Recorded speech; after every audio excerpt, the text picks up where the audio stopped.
What's up, everybody? How's it going? Happy March! Happy Saturday. Well, almost Sunday. It is finally March.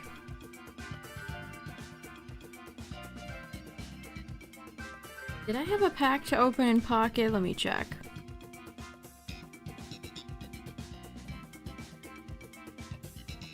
We're back with more Dynamax adventures. I don't think I'll be able to top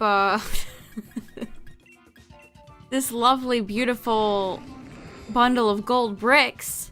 But we will certainly try, chat. We will certainly try. Alright, did I have... No, I have no packs to open. Anything good in Wonder Pick? No. No. Okay. I've noticed so many people pulling packs with dupes in them. Did they, like, increase the rate of dupe pulling in Pocket? Welcome back. Hey, Justin, thanks for 61 months. That is a lot of months. And a lot of boopers. 1, 2, 3, 4, 5, 6, 7, 8, 9, 10. 20, 30, 40, 50. Oh, character limit reached. No. Welcome back. Thank you, thank you. But I don't know. I swear that they've increased the rate of dupes.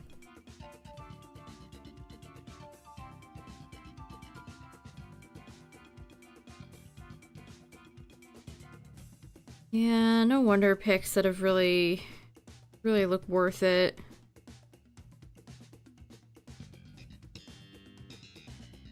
I did a wonder pick yesterday for the full art Houndoom and the full art, what was it, Shaman? Or something like that. I took a screenshot of it because it angered me. Oh, it was Magnemite. It was a wonder pick where somebody got 2 full arts and I ended up picking Gibble. The Gible betrayed me in the end. It feels so bad when there's 2 cards in a wonder pick you could possibly get and you don't pull either of them. Oh, but that's how it be, I guess. What's up, everybody? We'll get started in just a second here. Boypole's still chilling. You got 1 pack that had 3 of the same card. Yeah, I swear the dupes are just more prevalent. And I saw somebody...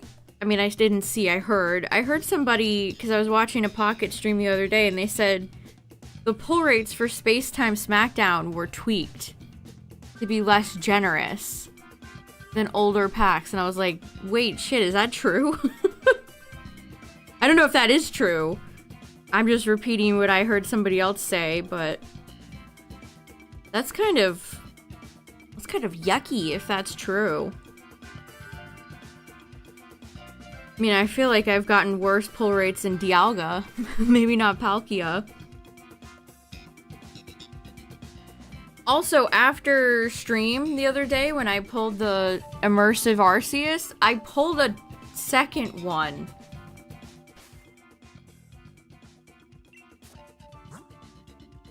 So I don't know what's up with that. I saw it in the back of the pack and I was like, bruh. Give me Rainbow Garchomp. Give me Garchomp Full Art EX. I don't need 2 Arceus.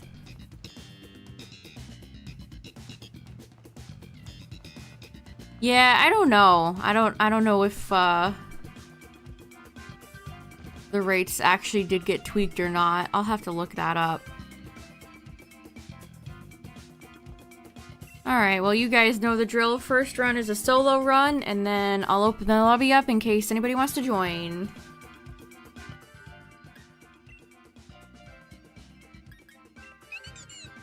The Dene.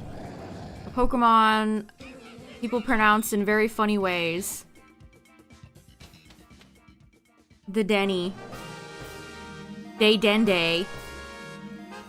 Okay, a flying type. My sole read is that this is Articuno. Also, ads are coming up on Twitch, but we're just gonna be fighting Fracture, so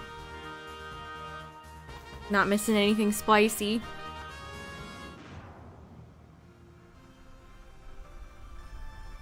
What's up, everybody? We just started the first run. There's a flying type at the end, so this could be Celesteela, it could be Lugia, or Articuno.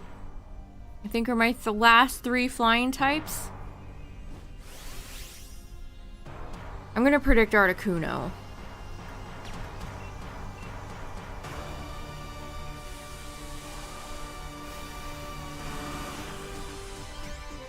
Yeah, I never pulled any golds.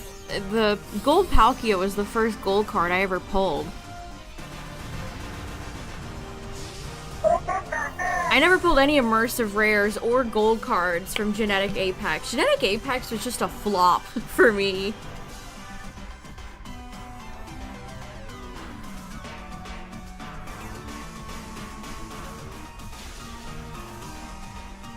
That set was honestly just one big flop. I didn't even finish Mewtwo. I think it was Mewtwo. I'm still missing full art, that really funny, silly Golbat card. And then Porygon, maybe? I never pulled the full art Porygon.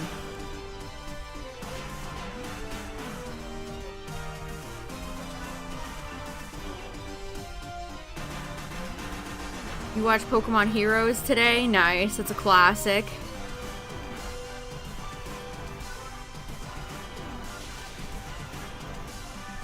I actually barely remember Pokemon Heroes. I've seen that movie, but I think I've only seen it once, and whoops, I didn't mean to catch this in a Pokeball. That was a my bad. That was a my bad.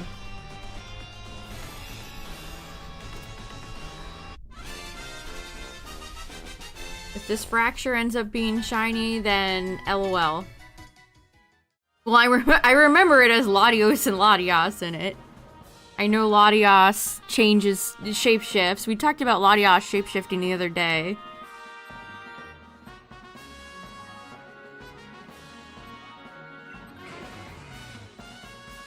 I remember the intro where they're like water skiing. Like, I think it was Ash and Misty and they're like water skiing. And it's just like a fun intro. That I remember that. None of these are very useful items for me, I gotta say.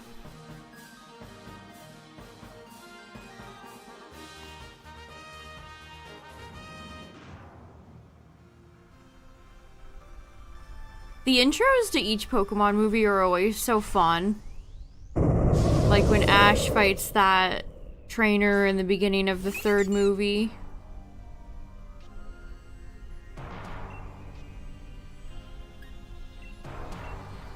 You haven't touched the single battle since launch in Pocket? Wow, you must have, yeah, I was gonna say, you must have 5 billion tickets now.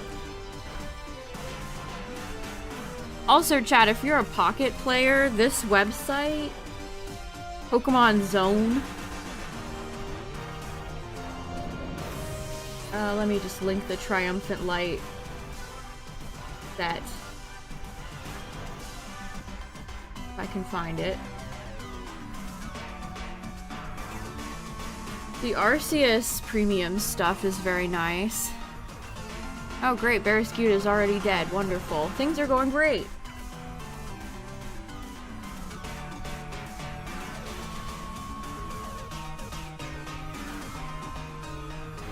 But they have every card on here and the full art of every card. So if you need like that Houndoom art, which is so cool, you go down and you click on the Houndoom card, you can see the full artwork. If you need a new phone background or anything, that's a great resource. I have the Probopass rainbow art as my wallpaper on my phone. I saw some people dumping on Probopass's Rainbow, and I'm like, this is a really cute, charming card. Step away from my boy. Do not... Real men don't speak ill of Probopass. It's a cute card. The mini noses are like protected from the rain. Because Probopass's little noses are called mini noses. Fun fact. You need to watch Pokemon Forever again. Yeah, Pokemon Forever I haven't seen in forever either. Yuck yuck. One of you bozos better take this. Thank you, Alfie. You just got the full art Sudowoodo. I pulled that the other day too. That's been the only full art card I've been able to pull. Well, I don't want to fight Mudsdale. What is that, Comfey? Yeah, that's fine.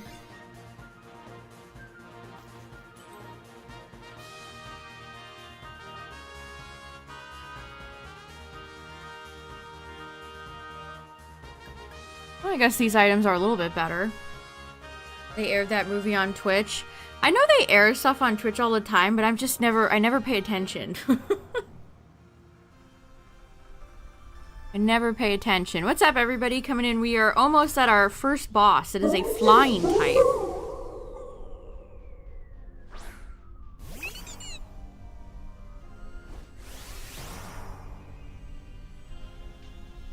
Alright, Comfey. Get Max lightninged. Thoughts on the presents? Mostly positive. Welcome back. Last Chef with the 65 months. Thank you, thank you. I do not have enough Booper real estate for these 60-month subs. Sheesh. 1, 2, 3, 4, 5, 6, 7, 8, 9, 10. 20, 30, 40. Booper limit hit. Thank you, thank you. Speaking of the PLZA though, chat, I saw some people saying that they confirm no abilities.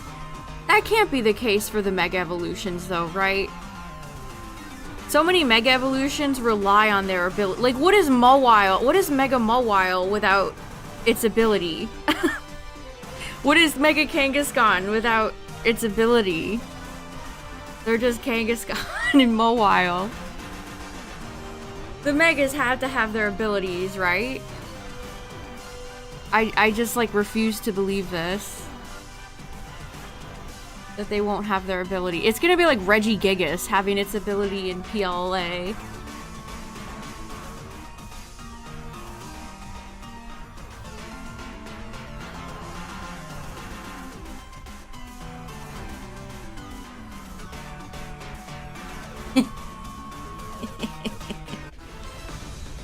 Great tweet I just saw.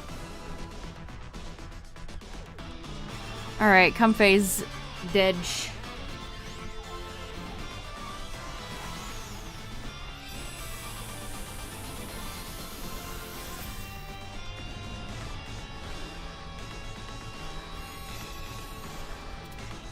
Oh god, the comments under that tweet are so insufferable.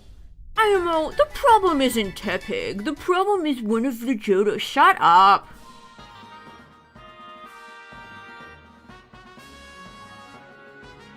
This starter discourse has aged me 1,000 years. Will this Dynamax fight age me 1,000 years? Time to find out. If it's Celesteela, it will.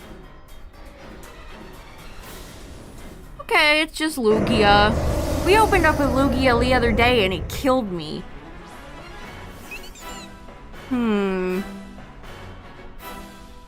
Alright. We'll see how this goes. At least I'm holding to Dene and not one of the NPCs, otherwise this would just be the entrainment fight. Do not get your boost.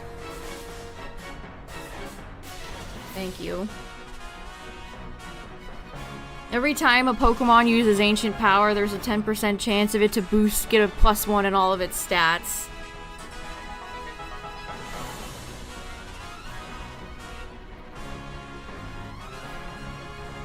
What are my thoughts on the battle mechanic in ZA? I'm excited for it. I hope it plays... You know, I hope it's good. It's kind of hard to say without playing. But from what they showed, it looks neat. Yeah, Cacturn, I don't get it.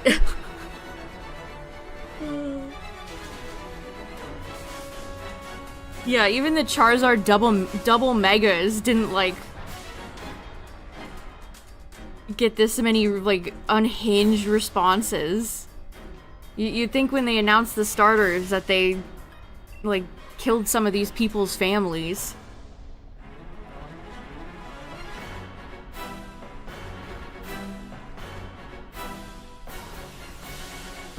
The first several Pokemon movies were released in theaters back in the day.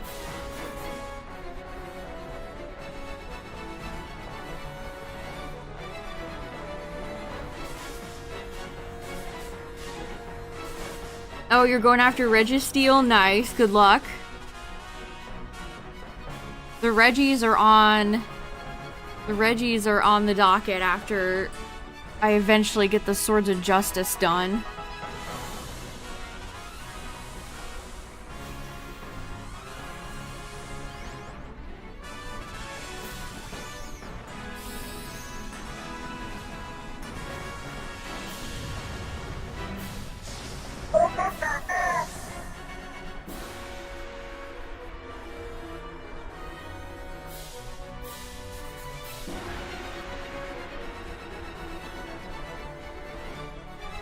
We got Big Dedenne on deck right now. You got all the Outbreak Pokemon, nice. You guys got plenty of time if you want to do the Outbreak Pokemon, by the way. It lasts until like March frickin' 20th.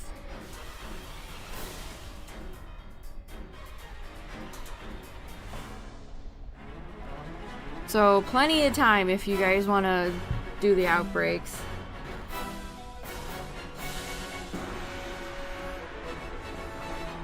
What's up, everybody? You're just in time for the first run to be over. Hopefully a W.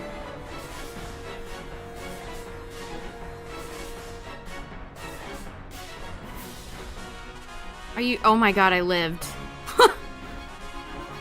I lived. Why is the Relicanth going for Scale Shot?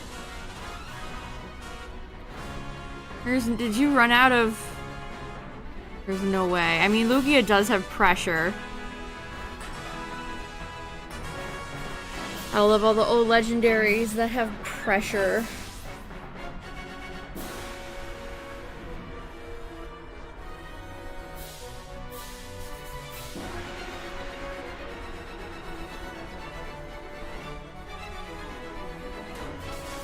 But again, speaking of PLZA, I did see a... Oh yeah, GG. There we go. Ninjask is so fast. It's true. I did see an interesting tweet that was like... The fan base is going to be divided into two. The ones who want to keep the modern battle system for future games, and the ones who want to keep the classic system. I feel like that's already happened to some extent. Like the PLA, the people who really love PLA and want that to just be the whole franchise now. Alright, Lugia. Goodbye, Lugia. What's up, Mimikyu?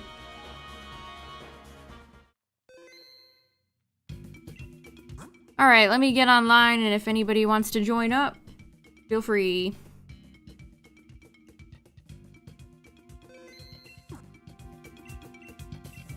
I mean, Lucario is pushed constantly.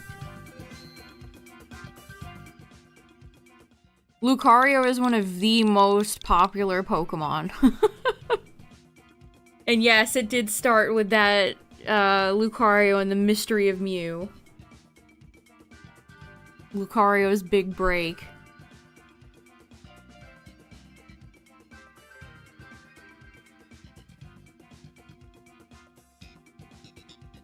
ultimately VGC exists to advertise the mainline games.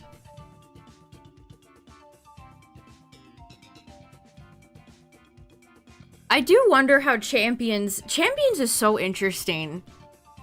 I really do think that might have been just as interesting as the PLZA trailer.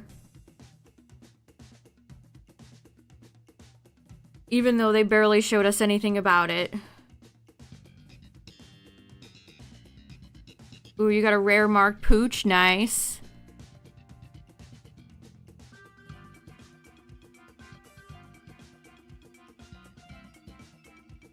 Is Champions gonna be digital only? Do we know that?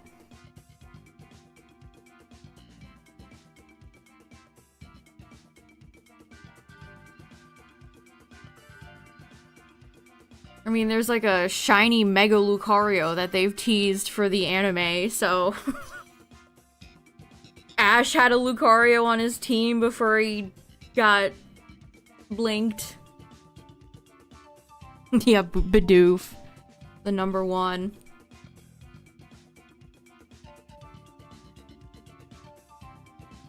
I think Champions is going to be a full price game. Champions is absolutely going to be a full price game. This is Pokemon. They're not going to charge like... I mean, a game like Let's Go should have been $40. I think it's going to be a full price game.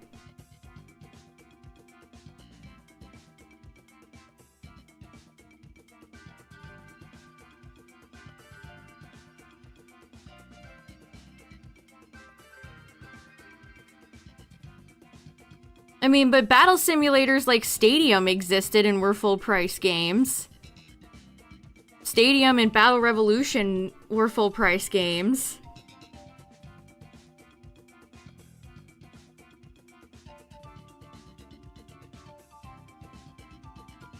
No, I completely disagree. They're gonna be full price games.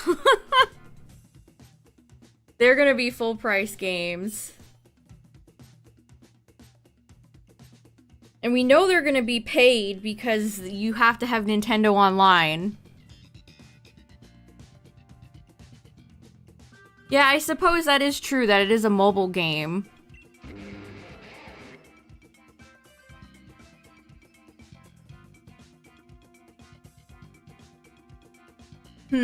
So maybe instead that they would have a bunch of costumes and microtransactions? Like Pokemon Unite?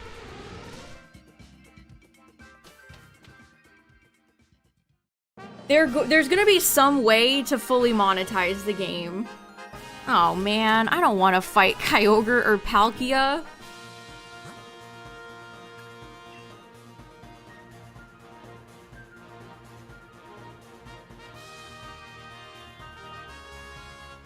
I mean, especially since it's a mobile game, it's like almost guaranteed for it to have microtransactions. But I don't know, would costumes take away? What is Pokemon Champions? Google it.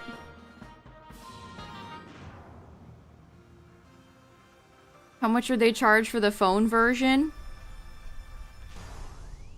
Maybe the phone version will be limited? I don't know, it's hard to speculate because they just revealed such little information about the game. I do think it will be paid. 100%.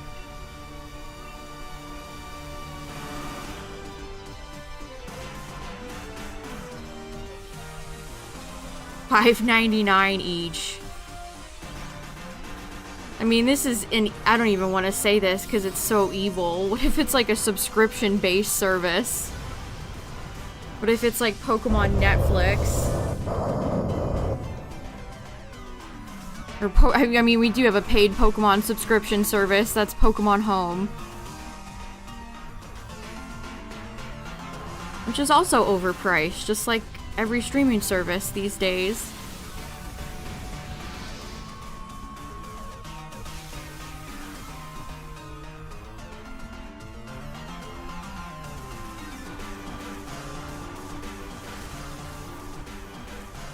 There was an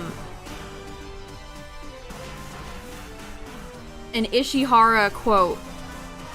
I guess he talked to BBC that I wanted to read for you guys. I thought it was fairly interesting. He said, yeah, he spoke to BBC News about the future of the Pokemon series. He said, if we continue focusing on our mission, Pokemon can probably continue to its 50th or 100th anniversary. That must be some internal thing Game Freak has where they just want Pokemon to exist until the heat death of the universe. A little dystopian, but okay. And then he says, but if we become complacent and go with the flow, that's when Pokemon will go downhill. What do we think about that quote, chat? I mean, I saw a lot of people say, so every Pokemon Switch game. But, like, they did take risks. I don't know if you could say they maybe paid off. Like, doing an open world Pokemon game was a risk. Did it really work out? No. Questionable. I mean, it did, because those are the best-selling games in the entire franchise. But that's, you could say that for every Switch. Like, the Zelda games on the Switch are the best-selling Zelda games of all time. Like, every series on the Switch is, like, the best-selling. So, sales-wise, yes.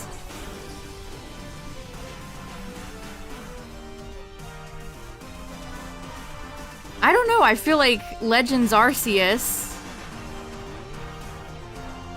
you know, they took some risks.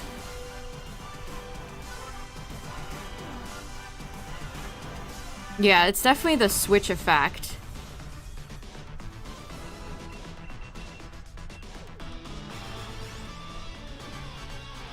But I don't know, I just thought that was an interesting quote from him.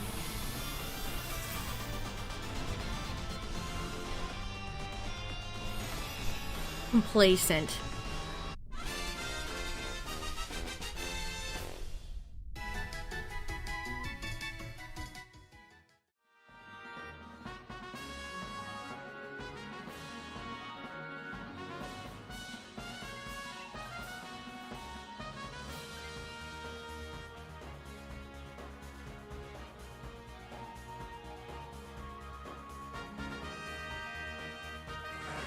Alright, good. Lantern is useful here.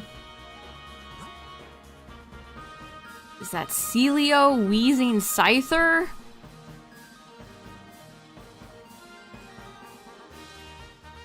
Nothing super spicy in this route.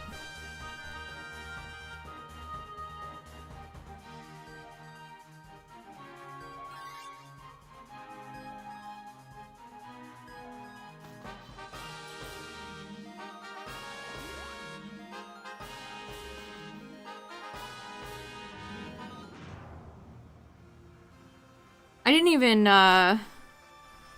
what was Wolf's takeaway from Champions? Man, I think Bidoofbot might be broken, chat. Stream Elements is pissing me off. Tired of them. The Shrek whining? We didn't even talk about that last stream. Chat. I've seen some truly miserable fandoms in my time. But I don't think there is quite anyone as miserable as the animation community. I truly don't think there are anybody out there that's more miserable. The Shrek trailer controversy is so stupid. Oh, man.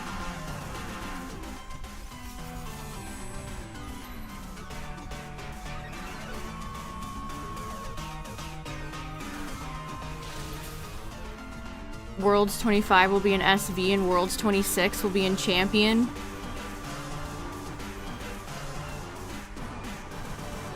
Yeah, some people are acting like the new Shrek style, like, pissed on their cereal.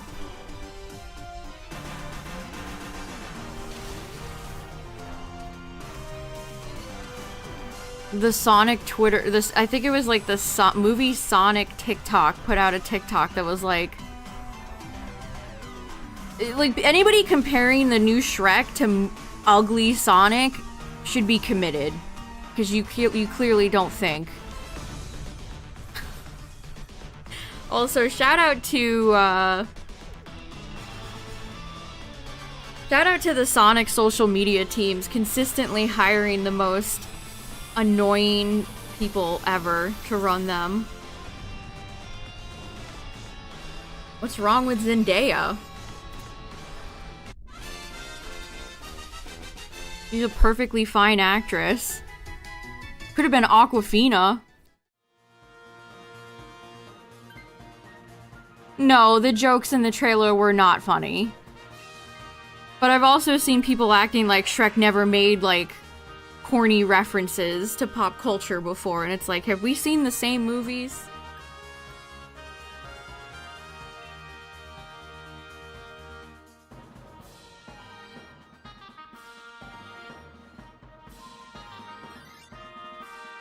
Also, that footage won't be in the final movie.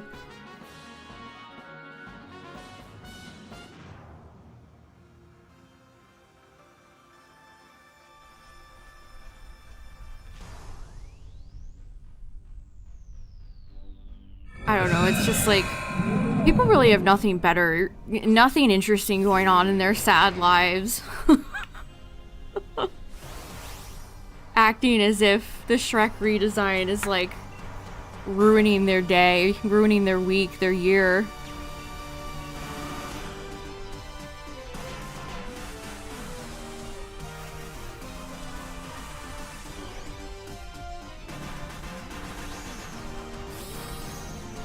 The ugly Sonic thing really did just...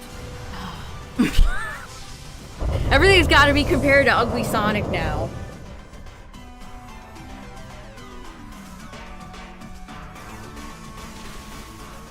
Sonic casting stones from a glass house.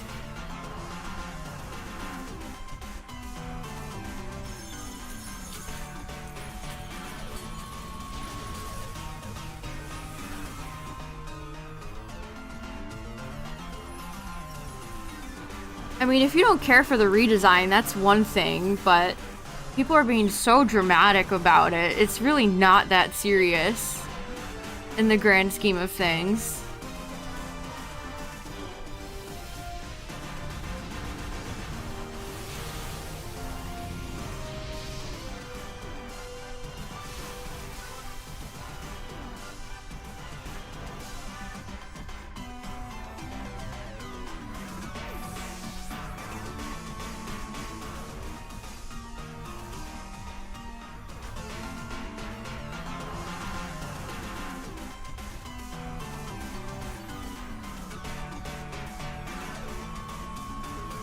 I mean, DreamWorks is committing a worse sin this year with their crappy live-action How to Train Your Dragon. That's just like a direct copy from the animated one. Like, DreamWorks trying to follow in Disney's footsteps of god-awful live-action remakes is 1,000 times worse.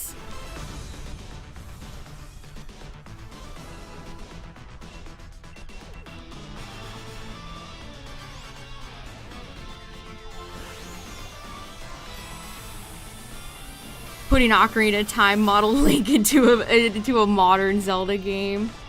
I'm sure there's plenty of people out there that loathe Breath of the Wild and Tears Link design. You forgot the live action How to Train Your Dragon is a thing. I wish I could forget.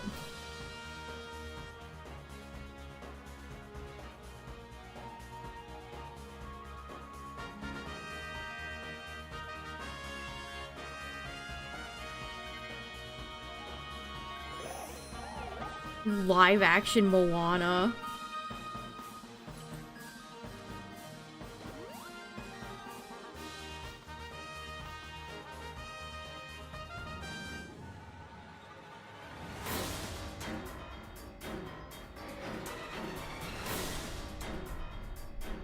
Did you all see the trailer of the... Oh hey, it's Kyogre. Well, y'all see the trailer of the Minecraft villager going into the real world and getting hit by a car? There's no way that isn't gonna be one of the worst movies all year. I can't wait for it to come out. That's gonna be such a terrible ass movie. Brian, look out. I can't wait.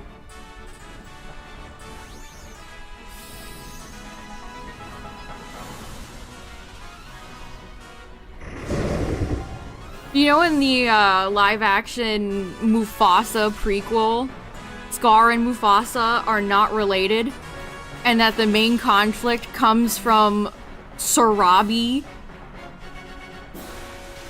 being more into Mufasa? What a...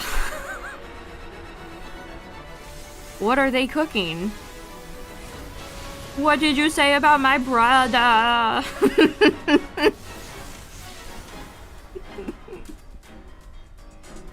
Oh, man. James and the Giant Peach. That movie kind of scared me as a kid. That was one of those movies I found unsettling as a child.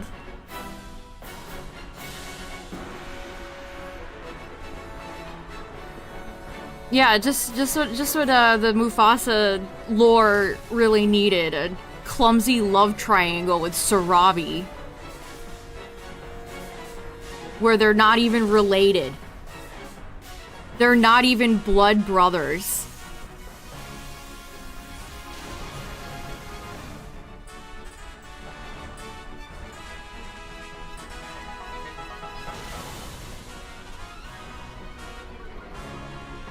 Yeah, James and the Giant Peach spooked me.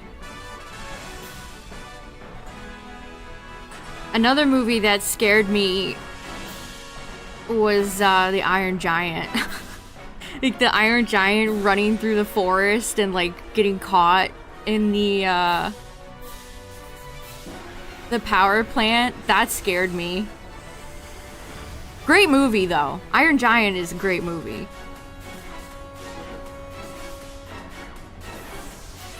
Bug's Life creeped you out? See, I understand that. I could understand somebody being unsettled by ants, too. And maybe Brad Bird, I would have said that if Incredibles 2 wasn't terrible. There's Origin Pulse. Everybody tanked it.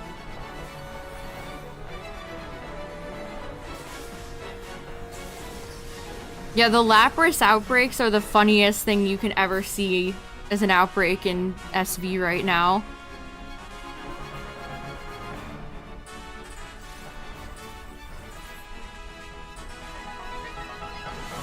Ant Bully. Oh yeah, there was like 5 different weird ant animated movies back then, wasn't there? You had Bug's Life, Ants, Ant Bully.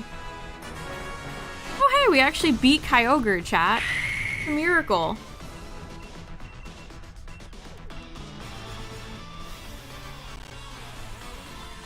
I mean, it should live up to the first one. The first Incredibles is one of the best movies. I mean, it is my favorite Pixar movie.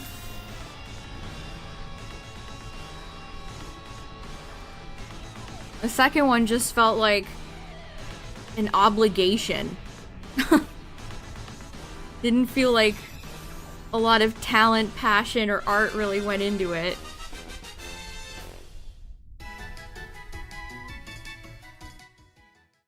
No, no, no. Kyogre? No. Yes, I think Incredibles 3 is happening. Can they age the damn kids up? It's like the director of Despicable Me saying they're just gonna keep those little like little children forever.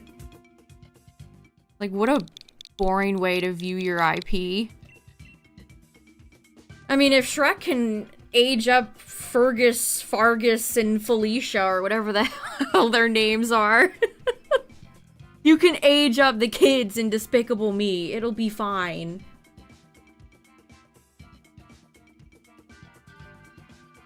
I hope it isn't an overprotective dad plot, by the way, for Shrek 5. That would be such a bummer. That's one of my least favorite tropes. The overprotective dad plot.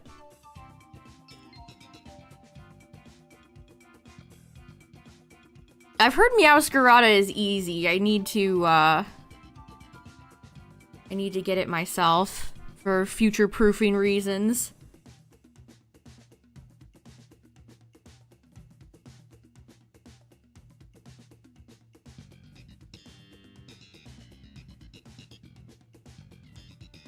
I mean, that behavior is just weird and shouldn't be encouraged.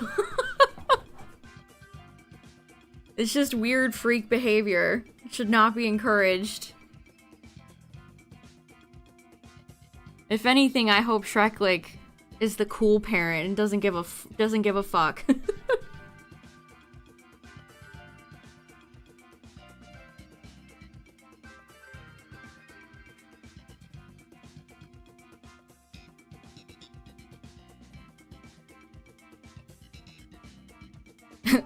I love shortening premiere balls to preemies. All my shinies are prematurely birthed.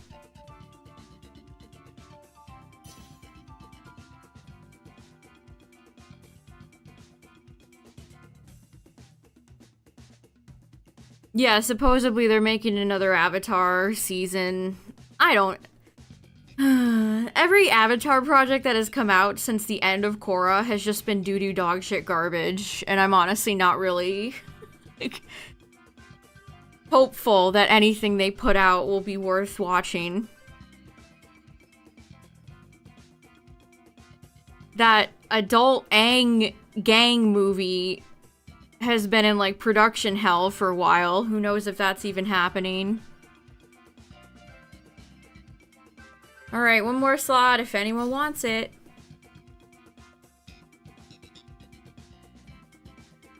How would you rate your Sprigatito, your hatching Sprigatito experience, Justin? Were you on the edge of your seat the whole time, sitting and collecting eggs? 3 out of 10. Yeah, 3 out of 10 seems generous to me.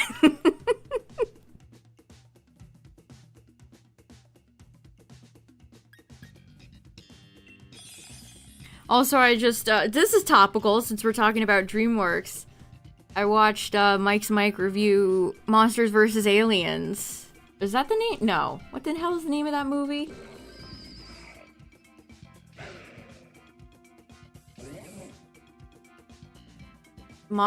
Is it called? What is it called?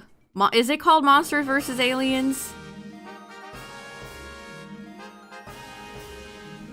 With the tall lady with the platinum bob and Dr. House is the cockroach guy. I love how everybody just calls Hugh Laurie Dr. House. he's just Dr. House. Oh, Stream Elements, shut up. I tried for like literally half an hour to try to get Bidoof bot up and running, and it just would not work. So shout out to Dream Elements for being dookie. Yeah, Monsters vs. Aliens was kind of charming. The Stephen Colbert president scene where he goes up and plays Axel F on the keyboard. Great stuff.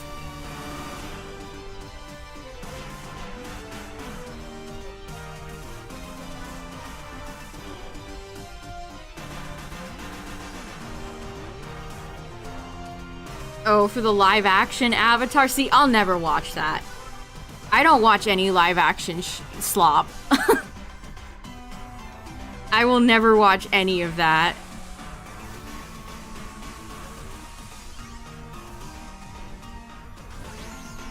Here's this show you like, or this movie you like, but worse.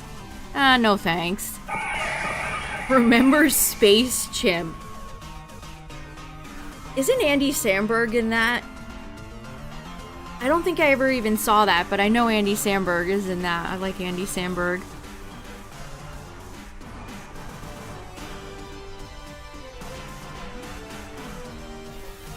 The same day your car blew. So you decided to punish yourself further?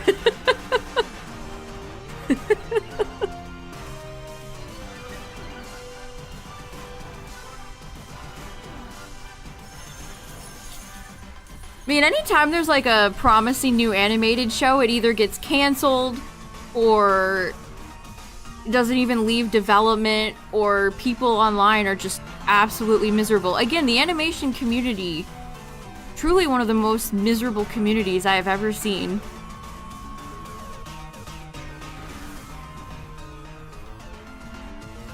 Especially funny considering most of it is just children's media. What is it about people who are heavily into children's media that makes them so ungodly miserable?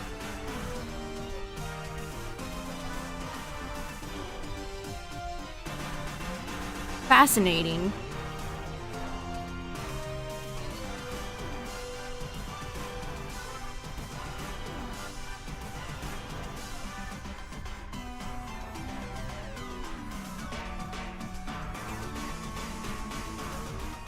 Yeah, I mean, a lot of those Disney live-action movies, like The Lion King, made over $1 billion for some reason.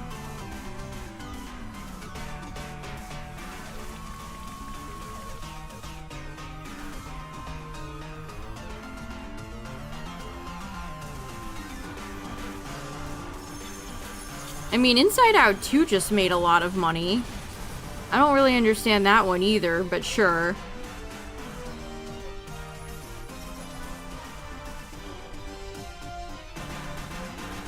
Yeah, Justin, honestly, I have moments like that too, where it's just like, man, what am I doing? What am I doing? Yeah, that big animated movie in China that made like $5 billion.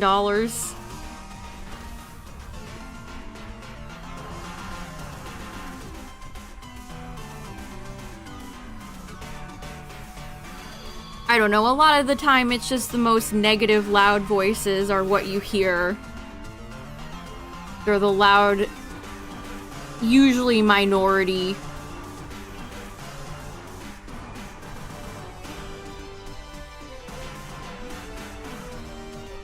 Honestly, I think the worst people in a lot of fandoms are casuals. I've noticed this particularly with Pokemon.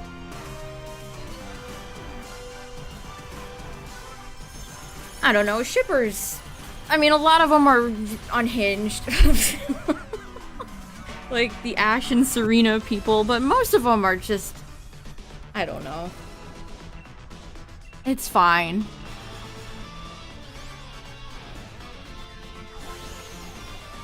Scalpers? Yeah, no kidding. Scalpers are absolutely all casuals. That's a good point. You think any of those scalpers, people going in and buying 500 boxes of prismatic evolutions, you think any of them watch that Pokemon Presents? No. They most definitely did not.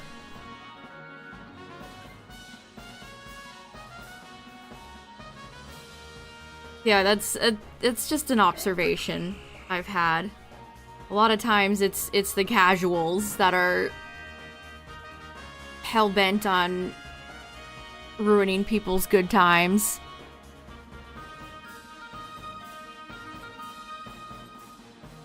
Geez, this is kind of a real bummer of a route for this steel type.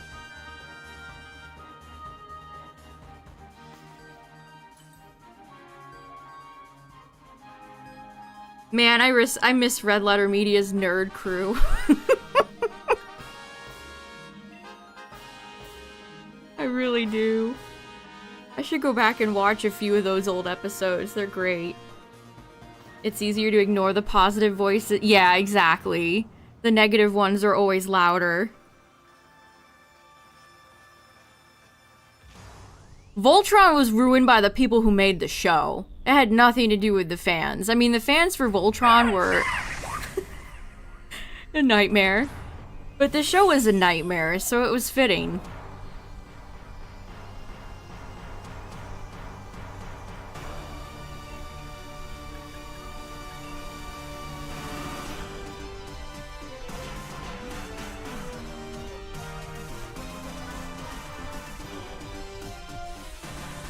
I mean, that's why I think a lot of the scalping came back and was as popular as it was because of Eevee.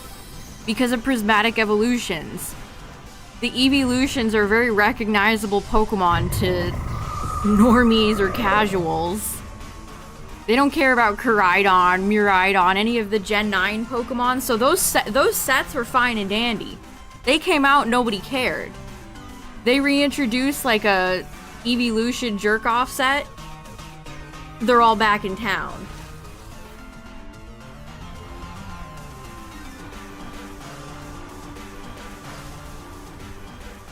Evolving Skies also had a lot of evolutions that were worth a lot of money too.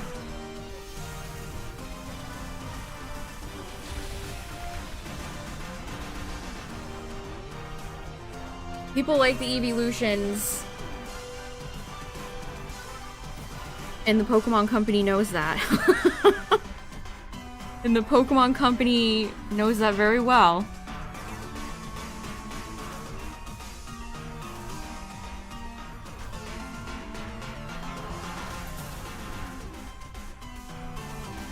Yeah, I was hoping for a freeze there.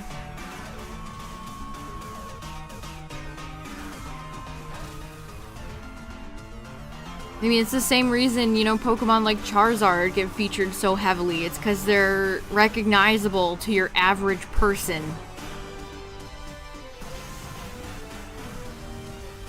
Like, you show a hardcore Pokemon fan, like, Cryogonal. They're gonna be like, yeah, that's Cryogonal. You show them to Joe Schmo on the street, they'd be like, what the hell is that? But they would know Umbreon, or Eevee, or Jolteon.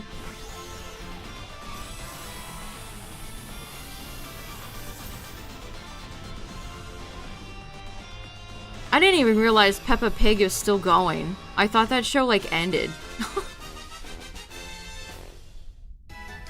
I guess children's shows, like, never die, do they? They just go on forever.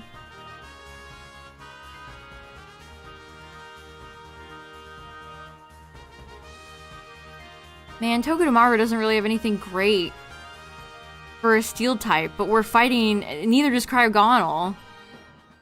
This is not good.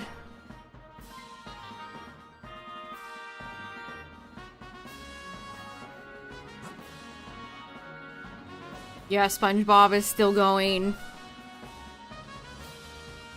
Do they still air, like, Dora the Explorer?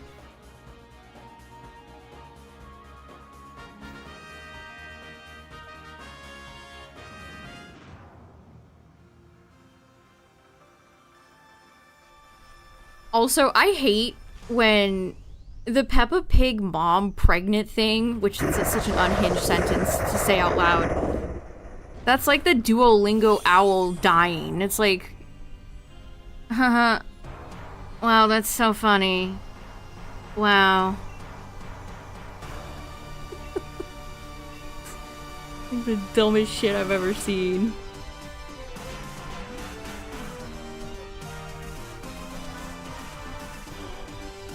What would be the word for that? Like, manufactured hype? Like, it was hype manufactured in a lab to try to be funny and appealing to people, but it's just very annoying.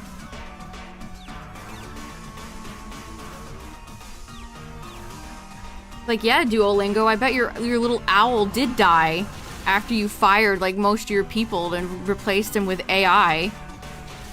You cunts. Fuck your owl. I'm glad he's dead. It's so shameless. It's just so shameless. Oh, let's kill our mascot. Because our company has been getting heat lately. Let's kill our mascot. That'll trick him. And then we're gonna bring him back. What's up, Midnight?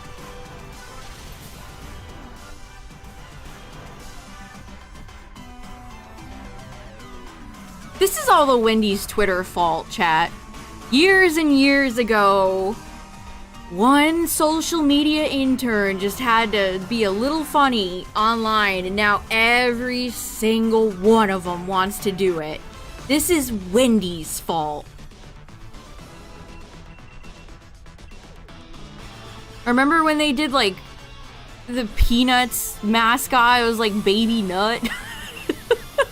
Same thing. Same thing, and this is all Wendy's fault. I'm telling you. We can trace it back to that specific instance. You know that image of the guy with all the different sized dominoes? The first domino would be the Wendy's Twitter account. And ever since then, we've had 500,000 unfunny social media run accounts for big corporations try to be epic lol funnies.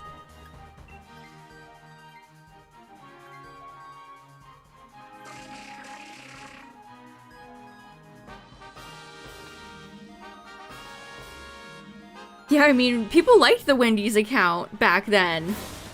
That was something a lot of corporations never did. So, of course, naturally, everybody copied it. And it became worse every time. Oh, hey, it's Sogaleo. The Burger King Crown Nuggets? Wow, I haven't thought about the old shit crown-shaped nuggets in so long.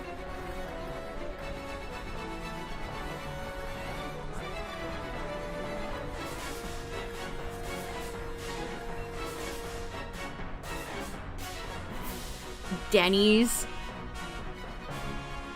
Denny's has got to be one of the restaurants I would just least like to go to. Just period.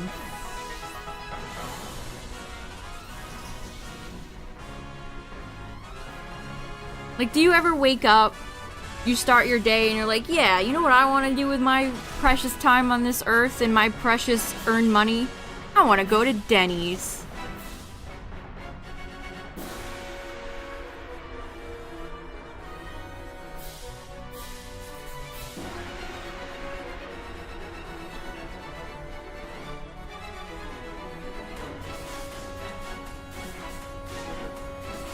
Well, if we didn't lose like 3 hearts before we got here, we might have been able to pull this off, but I think this is probably going to be an L.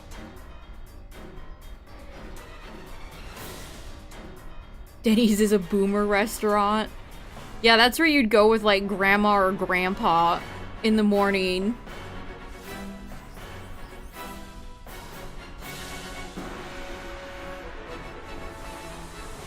See, I feel like if you have a group of friends, there's just a billion other better choices for restaurants than Denny's.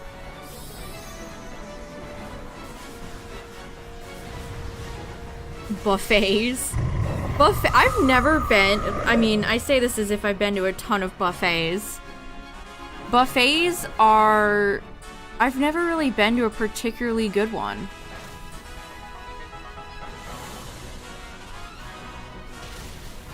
Like, I remember going to Golden Corral, and that place was like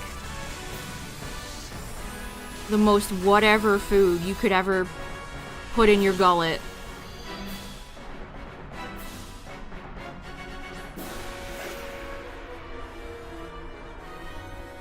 And like, I see TikToks and content from people online about good buffets, but do I live near any of them? No.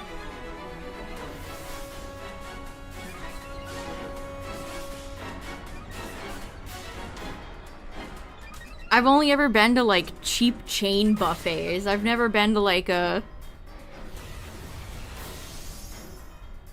you know, a mom and pop buffet.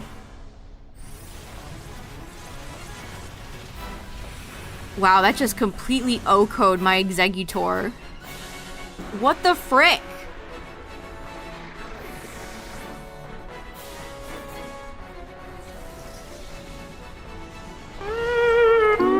Well, that was That was an awful route. That was one of the worst RNG routes we've seen in a while.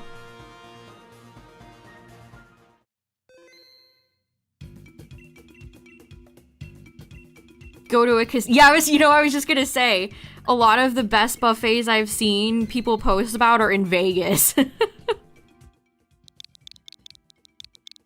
Vegas has a huge amount of buffets.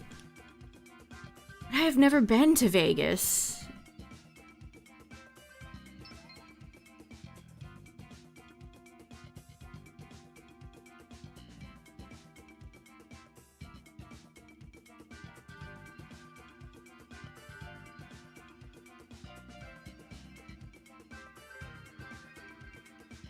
CC's Pizza?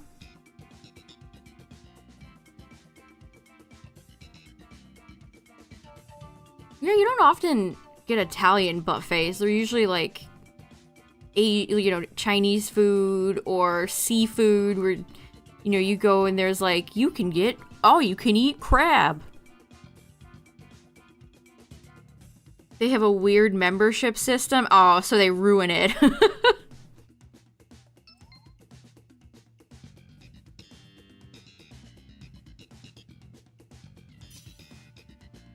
We did, Midnight. We did. You missed it. It was basically like, I get if you don't like the redesign, but it's not that serious, was my take on it.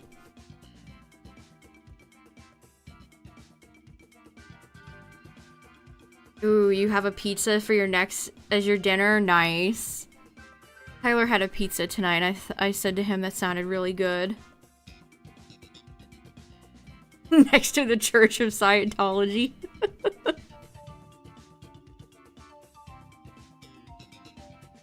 Alright, one more slot if anyone wants it.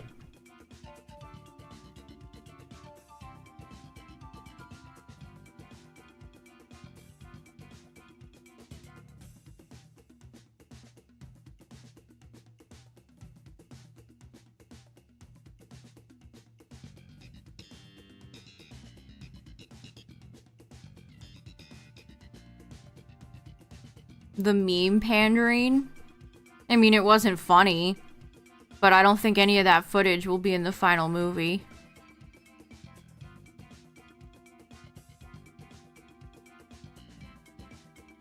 Where they make you the pizza, but you have to bake it at your place? That sounds like too much work. You think Domino's has improved? I haven't been to Domino's in a long time. We have a local chain that's pretty good. Although the last time we got pizza, they burnt the shit out of it, chat. And that was the Super Bowl, too. The underneath of that pizza we got was burnt as shit. So it's like... It's New York style pizza. New York style pizza is so good. But then they fried it. So it's like, well, dang, I should have just gone to... we should have just gone to Pizza Hut. What the frick? Gabagool. Gabagool, gimme ghoul. Another steel type. Can this be our redemption for Solgaleo? I say as we have a bunch of grass Pokemon in front of us. I mean, we could go grab Poliwrath.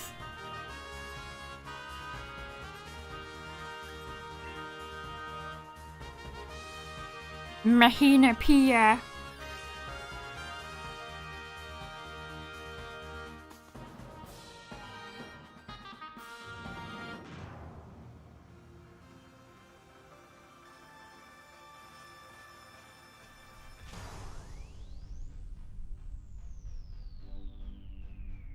Look at us, Selgor. Too cool for school.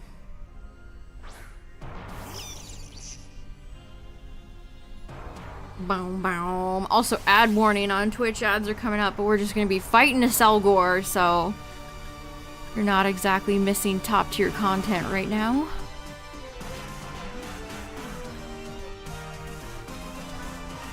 The quality of chain pizza restaurants is highly dependent on the workers. Absolutely. You could say that for every fast food chain. I think that's why so many people have discrepancies with certain fast food places. It all depends on if the people working there give a shit.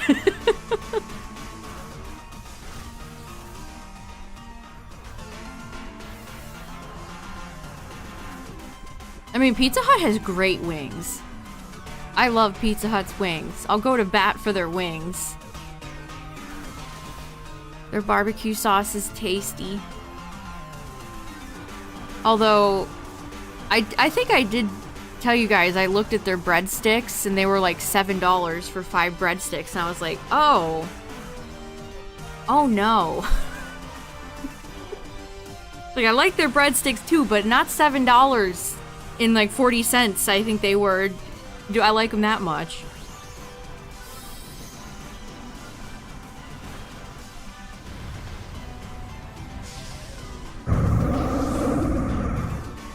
They shrank and stayed the same price. Oh, shrinkflation is such a nightmare. We've all been affected by shrinkflation in ways that some of us don't even realize.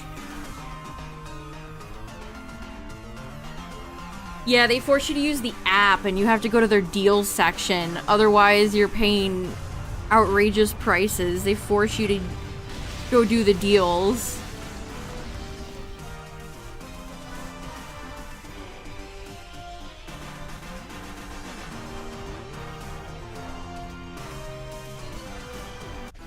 Yeah, you know, Little Caesars is one of those places people either seem to love it or hate it. And here I am without an opinion because there is not one near me. There used to be, but it closed, so I don't have an opinion. Because I have not had it in like over a decade, so I cannot say. I can neither confirm nor deny. Pizza app off your phone. Nothing's worse than when brands want you to just install 1,000 apps.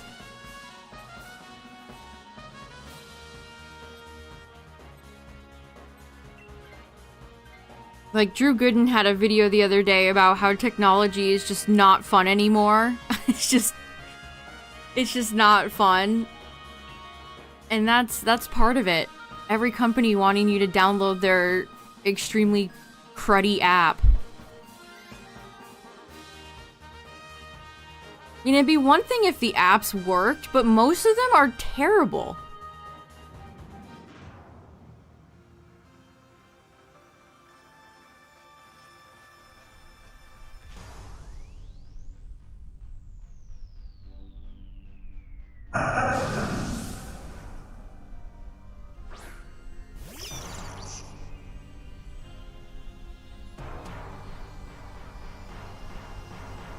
For your health insurance app to load.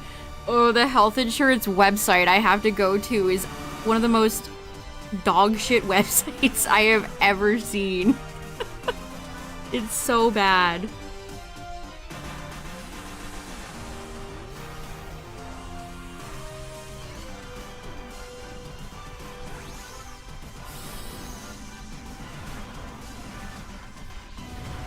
And one thing that some apps do is if you have an older phone, certain apps will just stop working.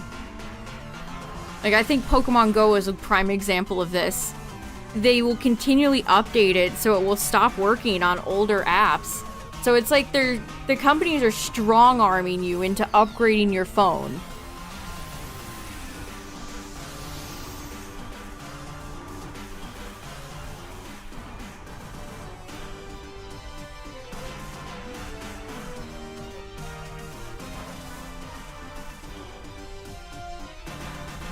And it's like, I don't know if y'all have checked lately, but phones are very expensive. Phones are not cheap. Especially if you go with, I mean, what choice do you have? They're all big brands, but if you're going for like an iPhone or something like that, you're really paying a lot of money.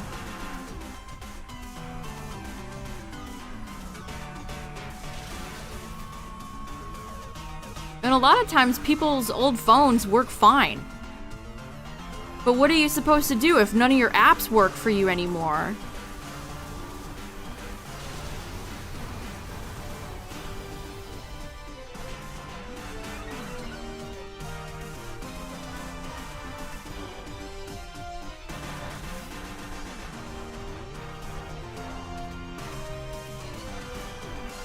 Doesn't work with the game you play anymore. Yeah, it's so diabolical. It is honestly so diabolical.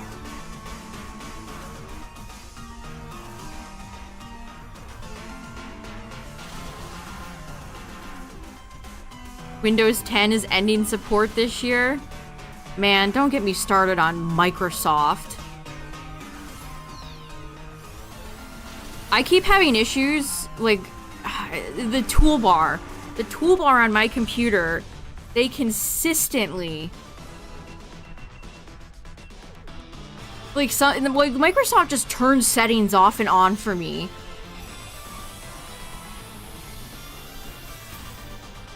And the other day, the toolbar, like, malfunctioned completely. And so I have Discord on my second monitor, and the Discord was just levitating because the toolbar just did not show up. Yeah, it just means you'll stop getting security updates. Windows 10 is... How even old is it?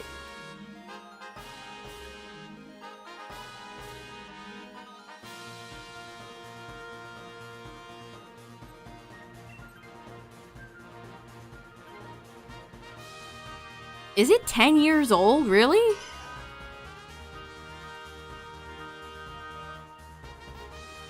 I mean, millions of customers still have it, even if it is old.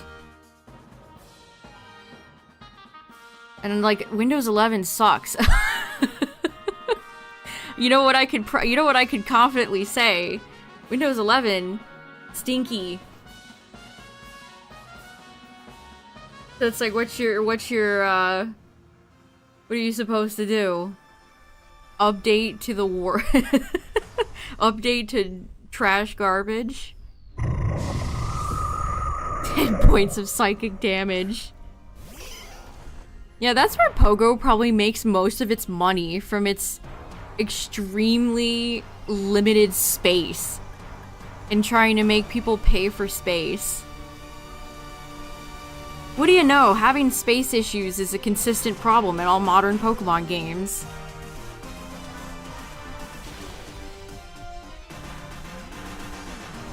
Poliwrath is just a big blue shape.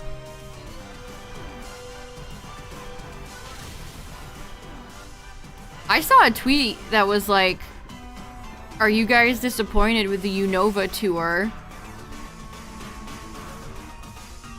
So I don't even... Pogo just consistently has the most mediocre events.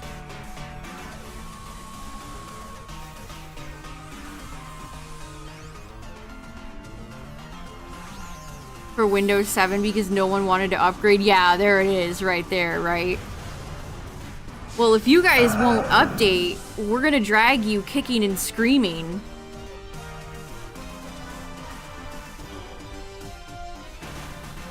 Dragging me kicking and screaming is what Stream Elements is doing with these commands that I've deleted and it's still posting.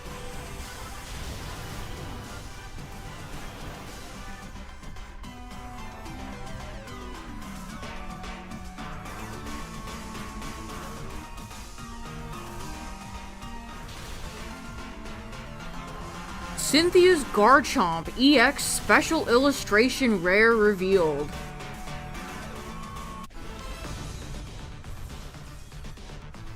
Anyway.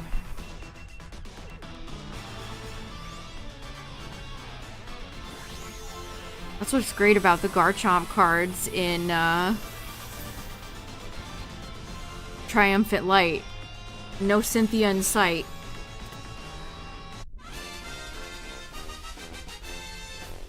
Tim Apple.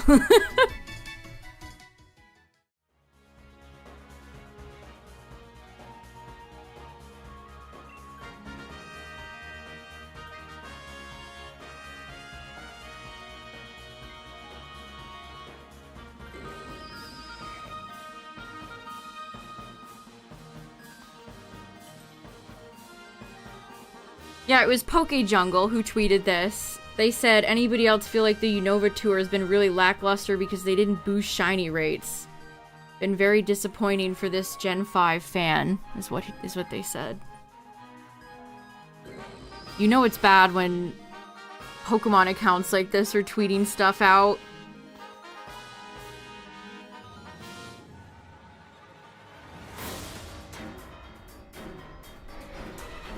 Is Luxray in the X and Y decks? Oh hey, it is Solgaleo.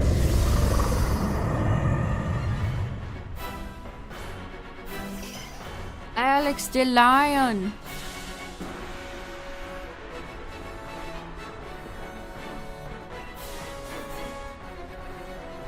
Coach the squad.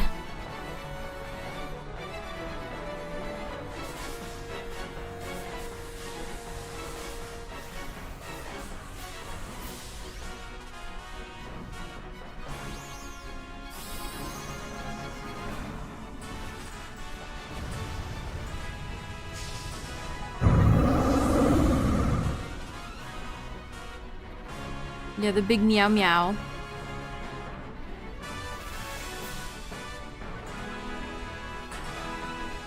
They're dropping a dolphin Pokemon and it will not be especially beloved.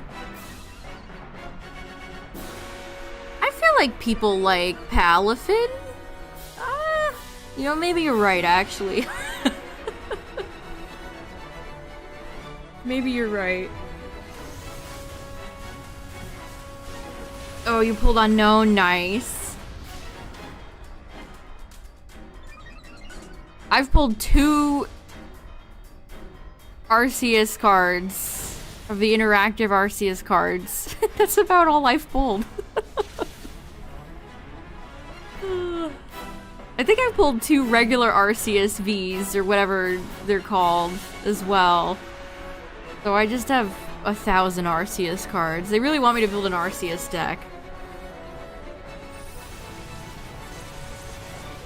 Yeah, you know, people always talk about, like, Pawmod and some of the walking Pokemon for annoying evolutions, but Palafin is, like, the worst one.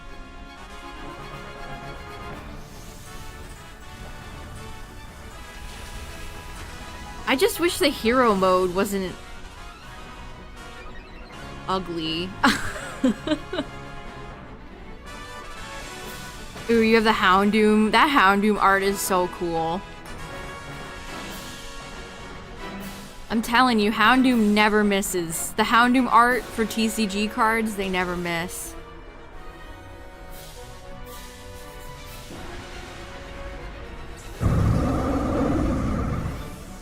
Palafin is the same flaw as Mega Evolutions. You never get to see it except for brief moments. Yeah, it's like, it's cute in theory. And I think it's kind of cute that it, like, references the year Superman came out.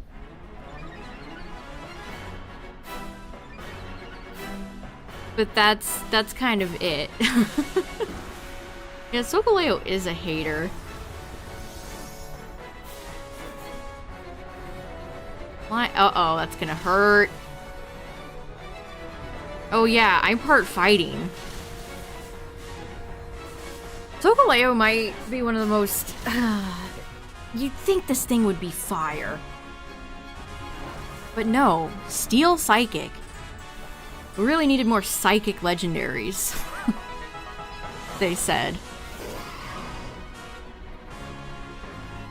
Making it fire type would have been too predictable.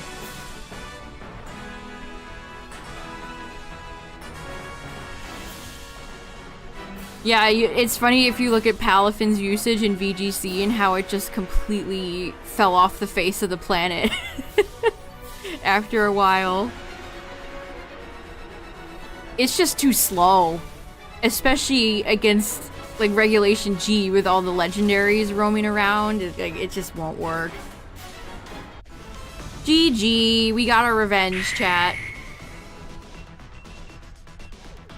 We got our revenge.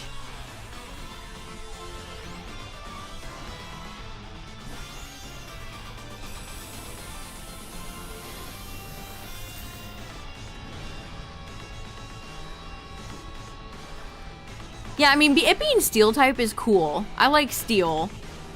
It's the psychic type that I think is pretty boring.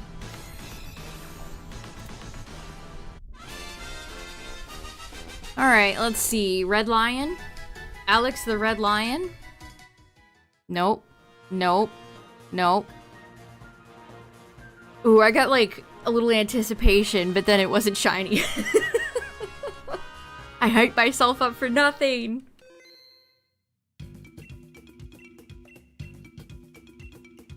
What should you hunt in Scarlet? Go after a Lapras outbreak where they're on the land. Lapras Stranding.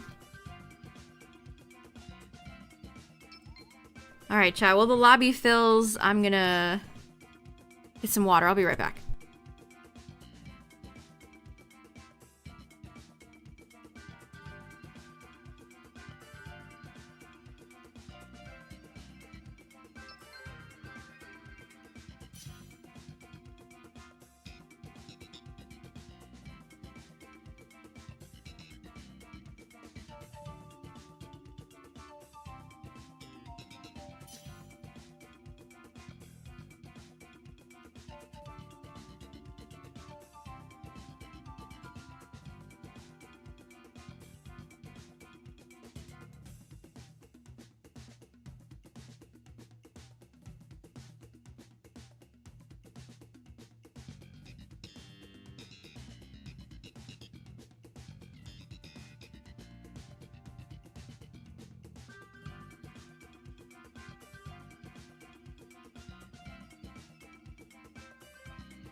You think Poliwag is the most annoying shiny to hunt from this event? Yeah, it probably is, isn't it?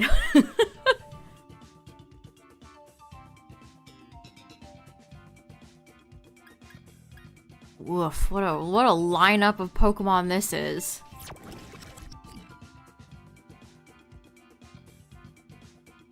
But yeah, chat, if you haven't checked out the red, blue, green themed Outbreak event for Pokemon Day, Lapras can just spawn on dry land.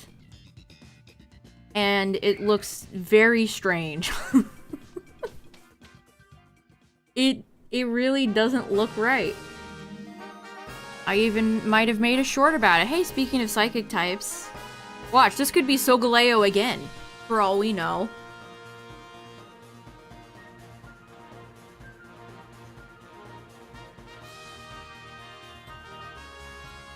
Man, fighting Butterfree is such a dangerous game, but I think we might have to. I mean, Beartic is also not great.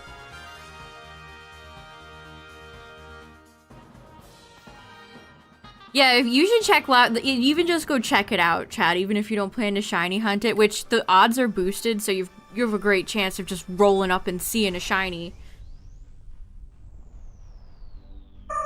I love how plump dmax Butterfree is. It just has a round circle for a body.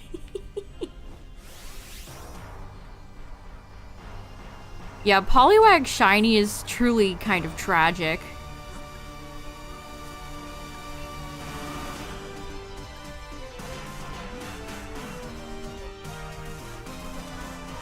It is a beautiful butterfly.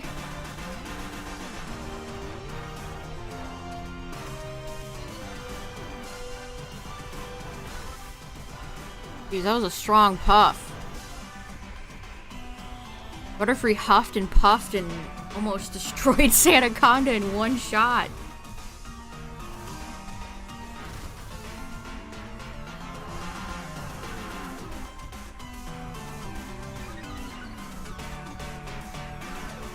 I can't wait to see Beedrill again. And finish shiny hunting the line in PLZA.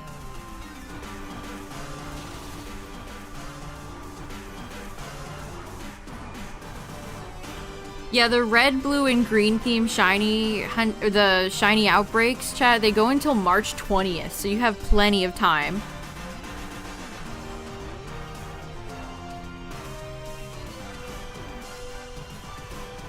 So if you need Porygon or Lapras, Applin, Charcadet, etc., great time to pick those up.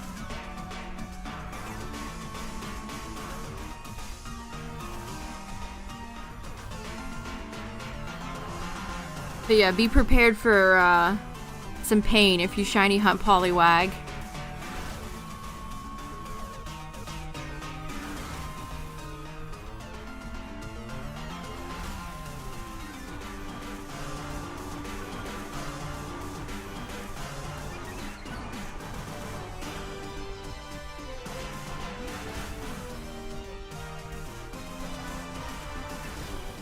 Get him, Roselia.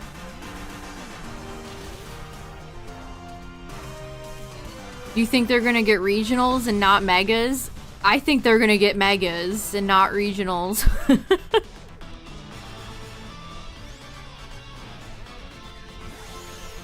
I've seen a few interesting interpretations of Meganium and Feraligatr that I've kind of liked.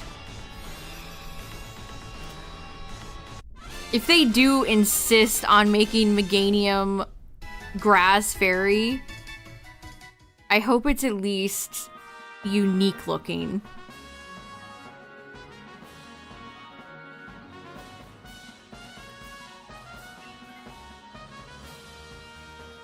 Yeah, I think ZA will be like PLA where they have like the link cable and everything built in.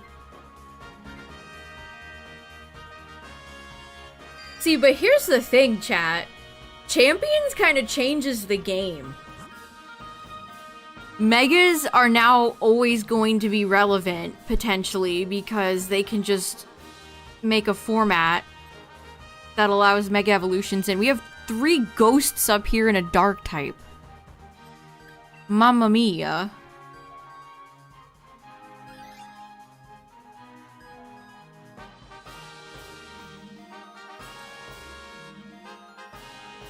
I don't know, the way they implement regional forms is pretty annoying. Like, we haven't seen Alolan Raticate and Rattata in forever. Yeah, it's Chinchino. You are right. Chinchino's silhouette is funny. It looks like a fancy vase.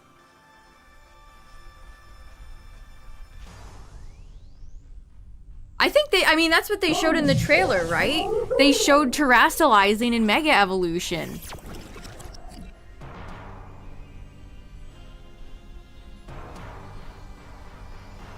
So I think this is a way for Mega Evolutions to kind of hang around. I mean, they're in Pogo. I almost wonder if that was one of the things that motivated them to want to make champions, because, you know, when you don't have any games with megas around, what do megas do? They go away. They vanish.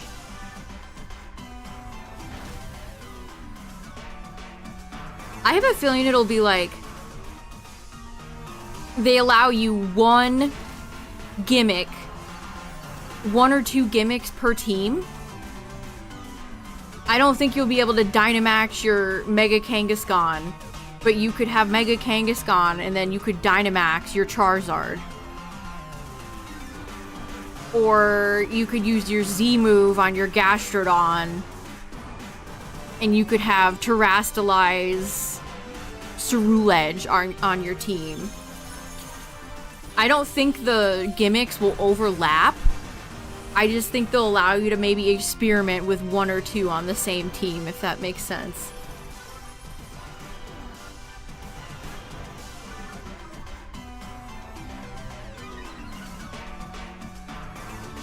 Yeah, you go with either one gimmick, or maybe they'll have... I mean, this is such a better way to refresh the meta, because I think they kind of do a bad job with it. Like in Scarlet and Violet right now, they just brought back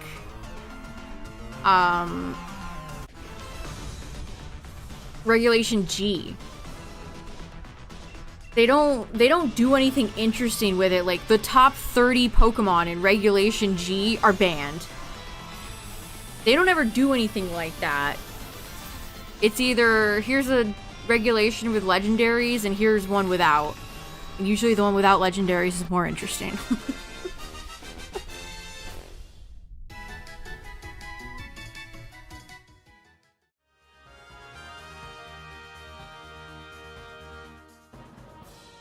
No, the factor thing is stream elements being annoying.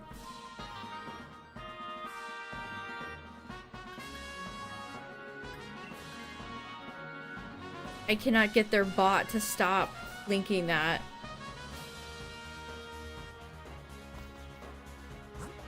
Who is this dark Pokemon? I can't tell.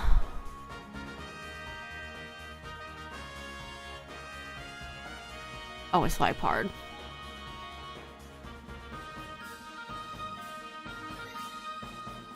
I was looking in the front when I should have looked for Liepard's long tail in the back.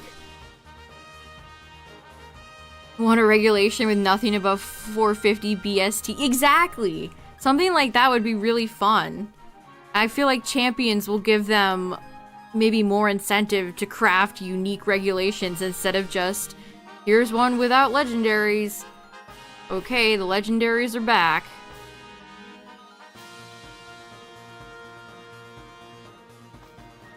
Yeah, almost like how Showdown operates. Honestly, I hope they take a few ideas from Showdown. What's up, Yana? Liepard, would you like to be shiny? Please?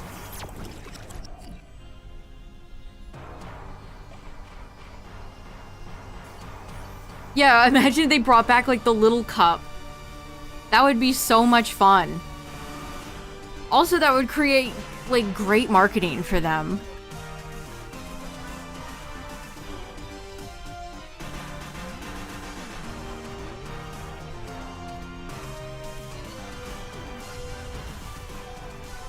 Please stop attacking my tea.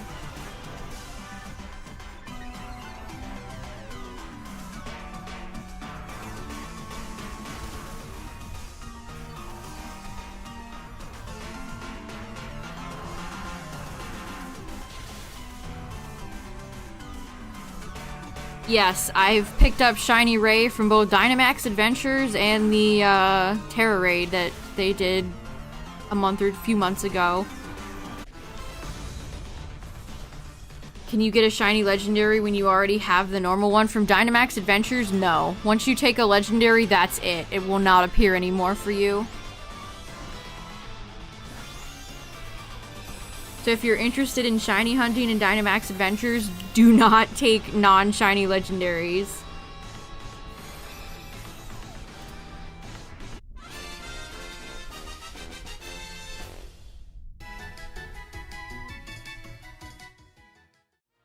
Yeah, they gave Liepard a little cheeky play rough.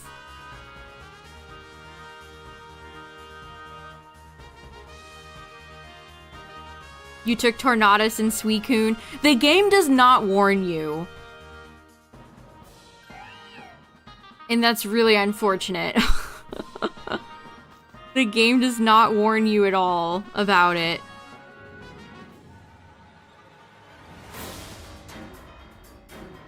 I mean, they say, I think it says, you know, if you take the legendary, that's it. But it doesn't go into any details. You know, what if it's shiny or whatever.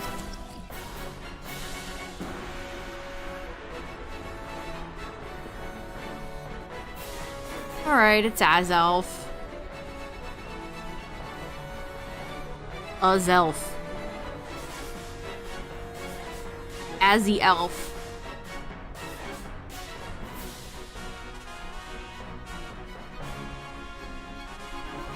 Honestly, Liepard might be the most in danger because Azelf, again, packs a cheeky fairy move. It has Dazzling Gleam. I should be okay. The Lake Guardians are not very strong, but like I said, Azelf has Dazzling Gleam, so if you bring in a full team of dark Pokemon, it can get kind of nasty.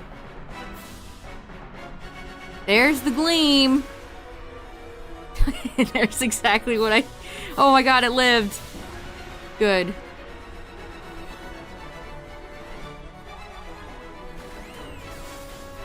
Inhale the puff. Love the puff.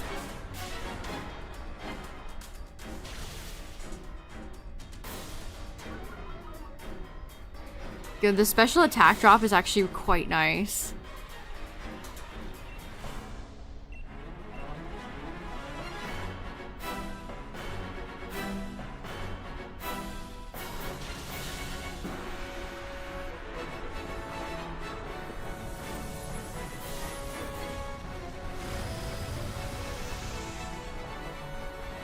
Yeah, I think Champions is just really, really interesting. I really hope that we'll learn more about it in August for Worlds. That game has to be shown off at Worlds, right? Like, it has to be. GG. What do I catch you in? I catch you in a Lux Ball. Come on, Azelf. We've been at this song and dance for years now.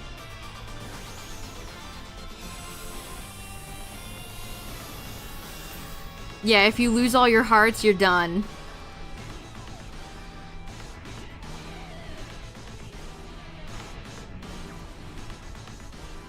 Which is easier against some Dynamax Pokemon than others.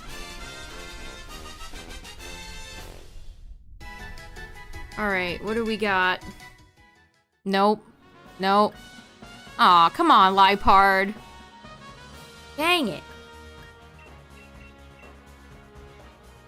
They don't have a year of release? What do you mean?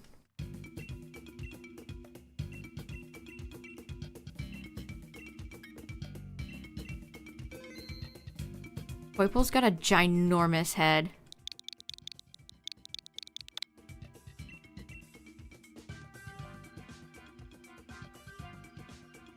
I mean, if there's anywhere where...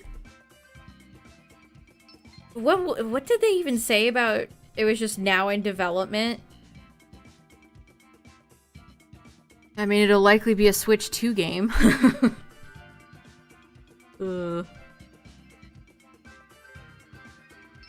Yeah, if you lose all your hearts, you're just done. Yeah, entire thing. Correct. Alright, who we got this time? We have not seen a UB today.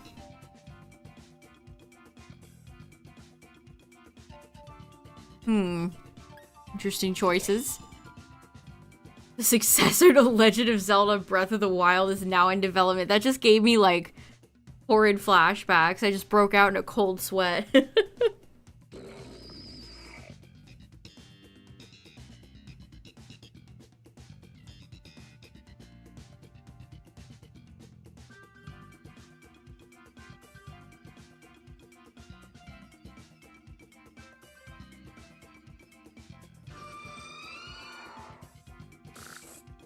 Okay, picked up a little bit at the end there.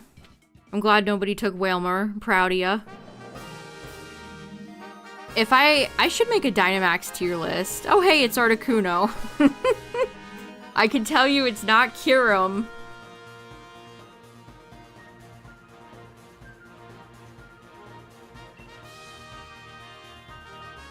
Also, once you take a Dynamax Pokemon, it will not show up again. No matter what people in chat have told me, I've never seen old Dynamax Pokemon that I've taken shiny show up.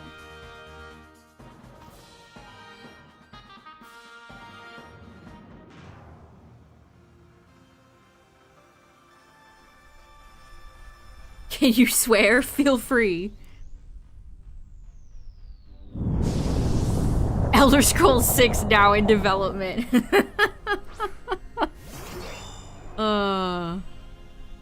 Classic Todd.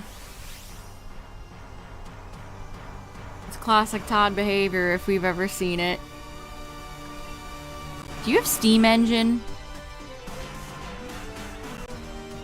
Yeah, I think it does have Steam Engine.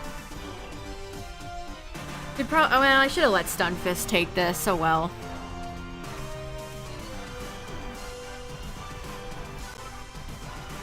I didn't think about the ground would be better here.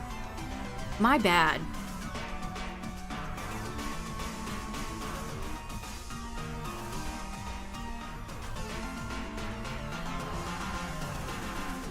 Also, I saw a tweet that thought Jet, the new CEO lady, looks a lot like Colress.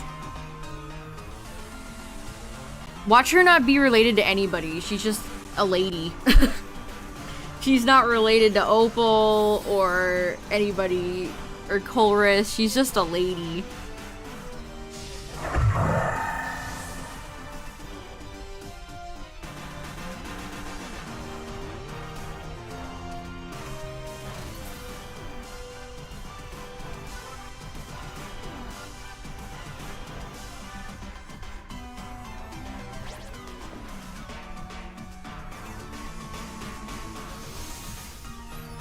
Yeah, adaptabilities. Speaking of good abilities. The silhouette of Clara? No, what do you mean?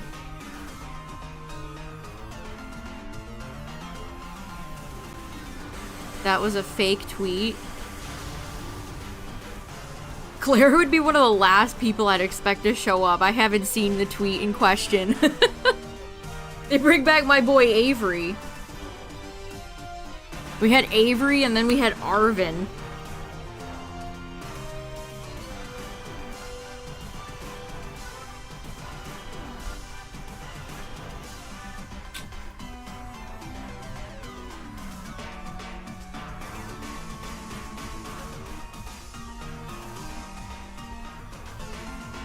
You really think people would do that?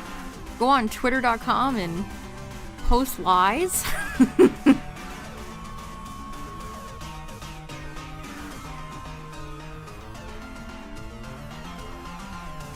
I mean, Pokemon Twitter has been truly, I mean, it's always pretty miserable, but now it's like, starters, bad. I just like variety.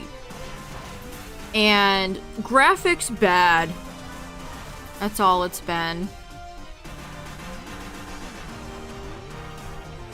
Just the opposite gender trainer, but repainted. Yeah, they're just pink. Yeah, urban and towny. Pokemon names slay me. My best friend, urban development. And my other best friend, town. Townhouses. My townhouse community.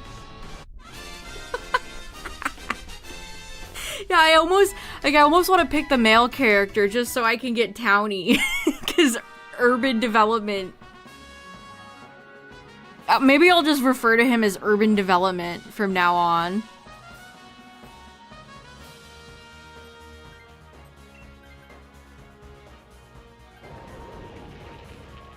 I know, people are posting like the crunchiest, most compressed images and being like, look you guys, look at the graphics, they're so bad. Look at Xenoblade. Oh man. I don't, what do people want? I don't get it.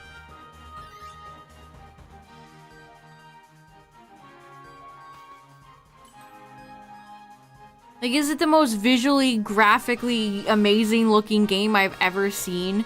No.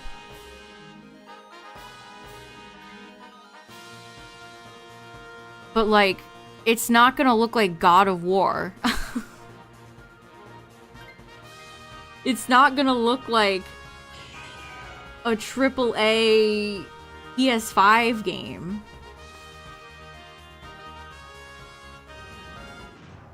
To complain, yeah. I did see a tweet that I thought was kind of interesting. And that was that the protagonists of PLZA are older. And that they like that they're not little school children. And I was like, yeah, I agree. Righto. Cheers. I mean, especially like the Scarlet Violet protagonists who look like little dolls, little baby dolls. I think it is nice to see some older protagonists. I think that's refreshing. You could definitely tell they're aiming for older demographic with PLZA. Yeah, especially when Scarlet Violet first got revealed, the protagonist designs in that game were insane.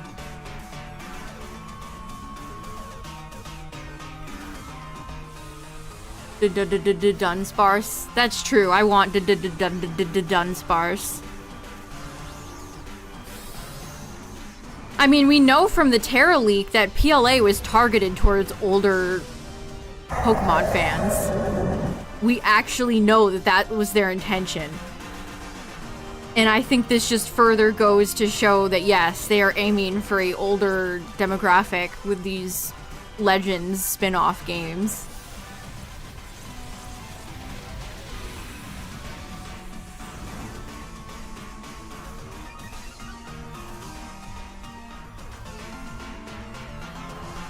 A male counterpart to Salazzle?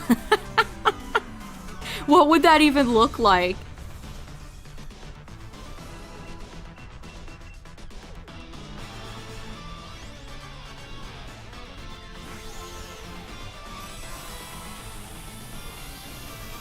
Would it look like Machamp?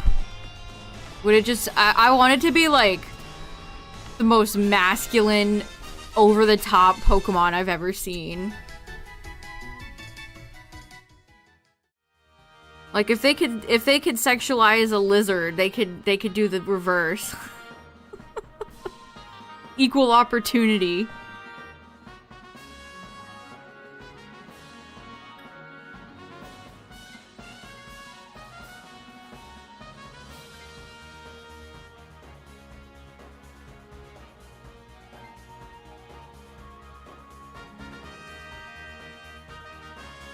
The lizard version of Machamp.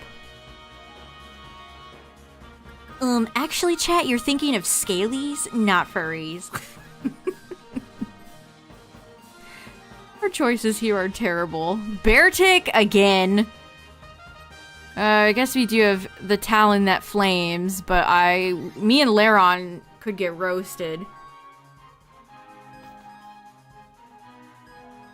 Yeah, I always think it's so funny. Like, if you had asked me which Pokemon would have gotten, like, 500 new forms. Oh, that was Unpheasant. More like unpleasant. If you had asked me which Pokemon I would have thought gotten 1,000,000 forms in Gen 9, I would not have said the Applin line. Applin and Archaludon. Crazy. You're gonna hunt Applin soon?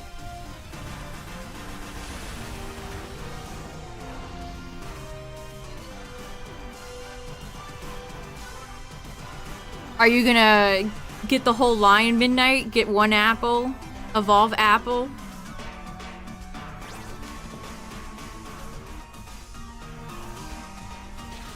Hell yeah. Hell yeah.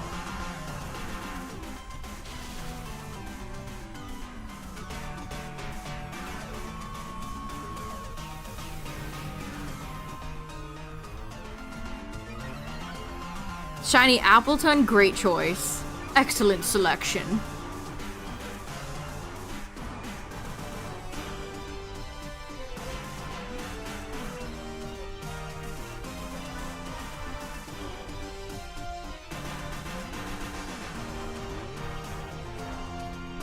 I mean, the apple and stuff really just shows that you cannot predict them.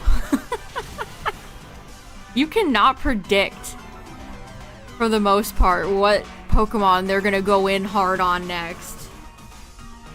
Like, you could predict things like, will Charizard be there? Yeah, probably. But I don't think... I mean, even look at the starters for PLZA. Not a soul had 2 Johto starters on the list. I mean, for that alone, I think it's so funny. I can't be mad at it because they immediately invalidated every schmuck's prediction. I like when they're unpredictable.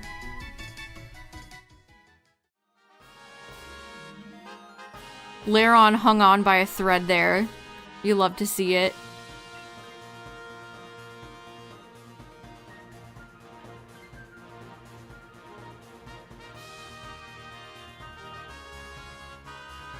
A war over if we like Diplin or not?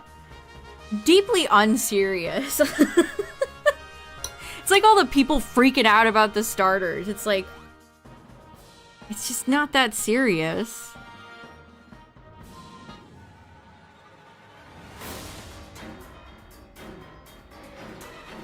It was a joke war? Okay, good. What was the consensus? Is Diplin a liked Pokemon? I think I've asked chat that before and most people were like, eh.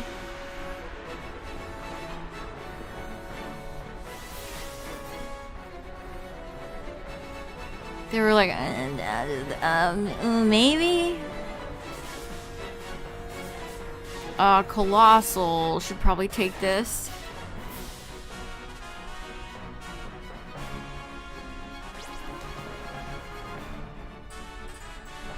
I don't know why tribalism is just such a big thing in Pokemon. It's like, if you like this starter, well, you're my enemy. Okay. If you don't like this animated child's character, well, let's just say, don't interact. Indeedy. Oh man, I would love that. I would have started clapping.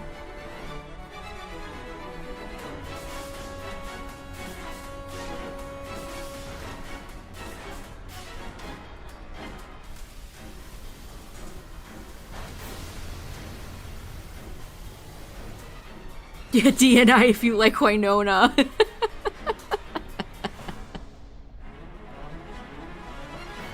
Yeah, Midnight, I basically agree with what you just said. I feel like Hydrapple could have still existed, but just evolved from Applin and nobody would have batted an eye. GG. Articuno, Articuno.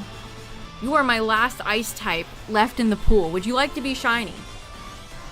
Your brothers are waiting.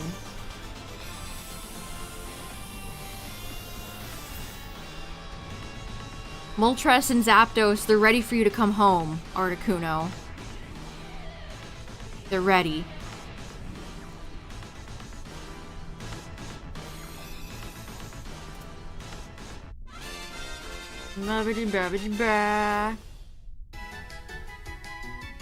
Alright, let's see. Nope. Nope. Nope. That's not shiny. I always double check.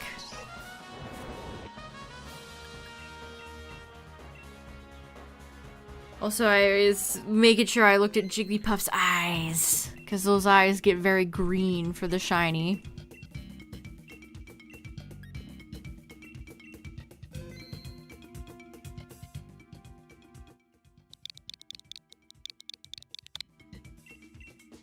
Alright, GG go next.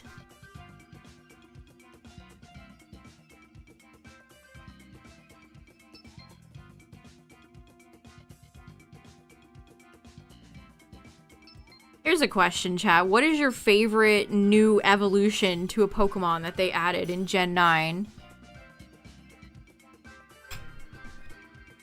So, like, the Dunsparce, Farigiraf, Archaludon,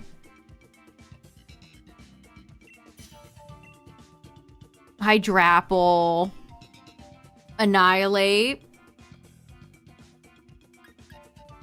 We'll take Mally. Annihilate, Hydrapple, Farigiraf. I think I would probably go Farigiraf.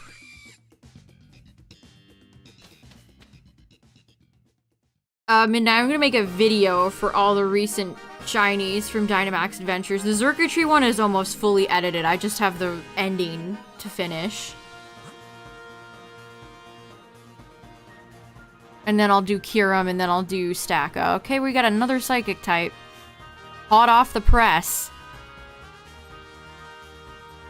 With 2 big water chunguses in our way.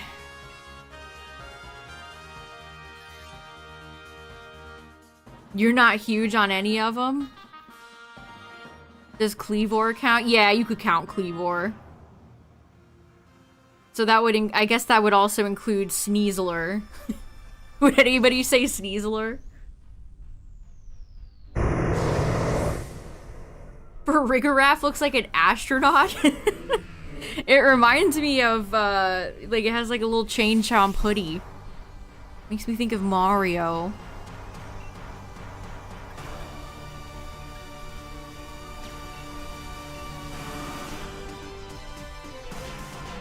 Glamora and Xurkitree have similar vibes. I see it.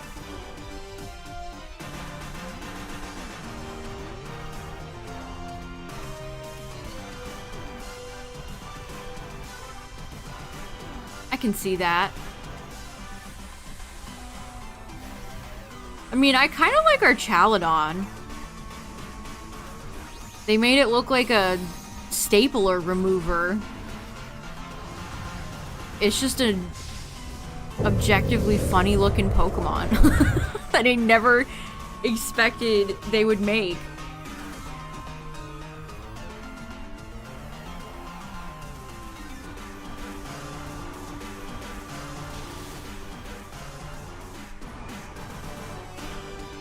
I still need to get Sneasler shiny. I need Hisui, Sneasel, and Sneasler.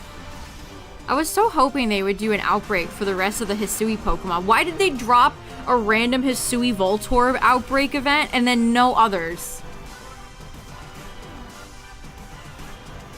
Yeah, our Chaladon is nasty. That is one of those Pokemon I would not want to fight against.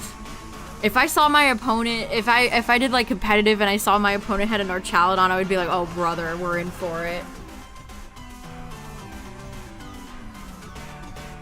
Things are about to get nasty.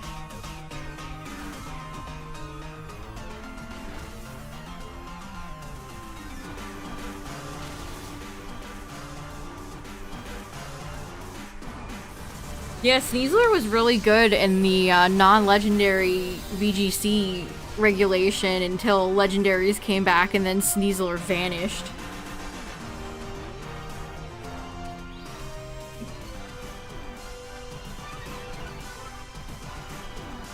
Yeah, you know, Glamora does kind of have UB vibes.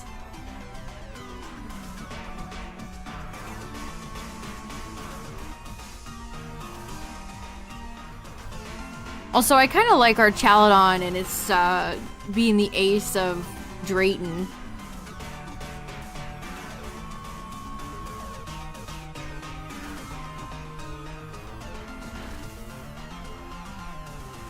He was probably one of my I thought was one of the more interesting characters from the Blueberry DLC.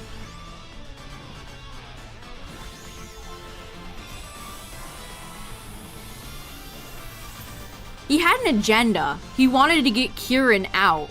It's nice when characters actually feel like characters and not just, I like Pokemon and being friends. Do you guys want to hold hands in friendly friendship with our friendly friend Pokemon? I like friendship. It's like, yeah, he's kind of like a little schemey guy.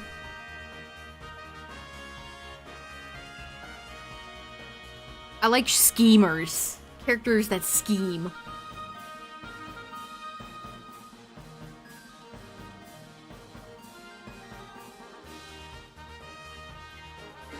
It's crazy how Scarlet and Violet is like the first Pokemon game to actually have like a group of people around you that feel like people. I mean, I'd argue to some extent Gen 5 has that, but you really don't get Sharon and Bianca together kind of after your first encounter with them.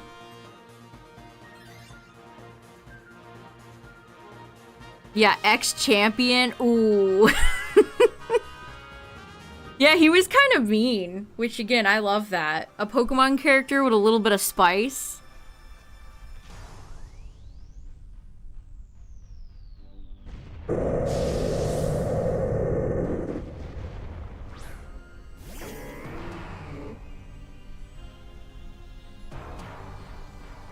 And he had some fun interactions with Carmine, too, who I really like.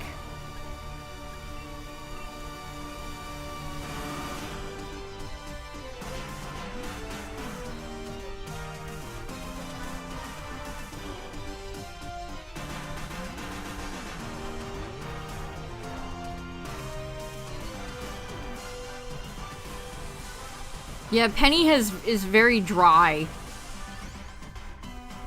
And sarcastic.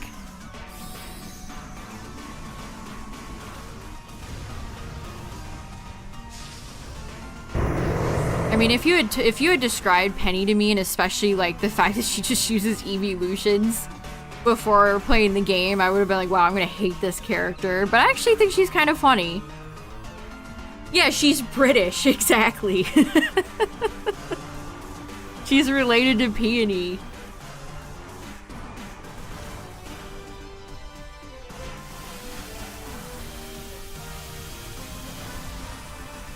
Yeah, Drayton and Carmine having, like, tension is, like, the closest I've felt like... It almost had, like, some teen drama vibes to it.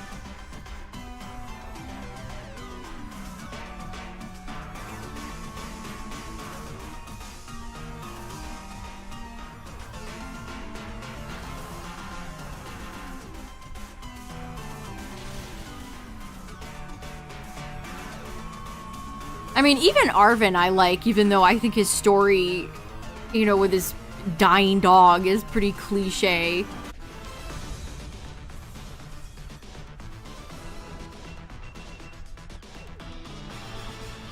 And they obviously try to... It's like, oh, they give the guy like a dying dog, okay.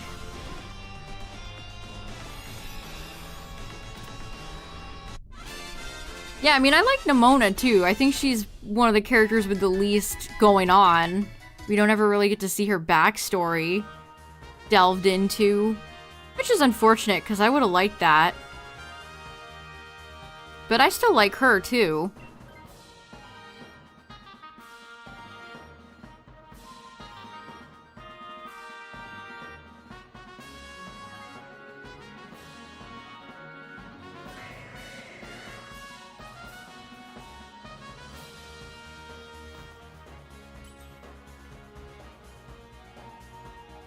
I just hope that this type of writing is consistent now and we don't immediately go like 5 steps back.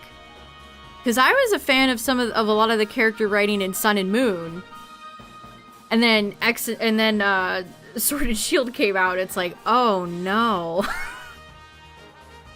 We went from interesting characters to a big bunch of cardboard cutouts.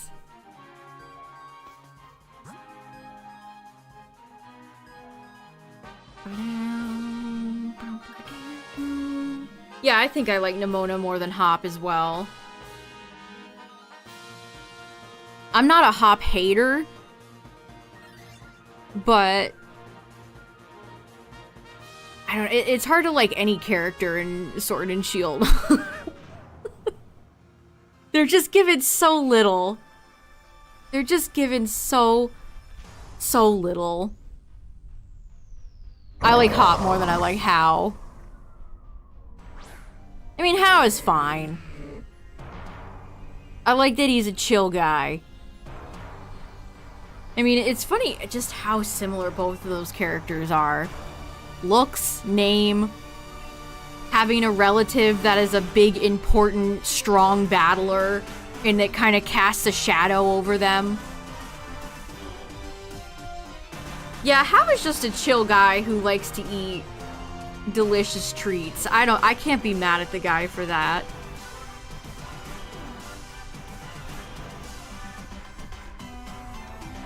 Yeah, Bede is my favorite character from Sword and Shield.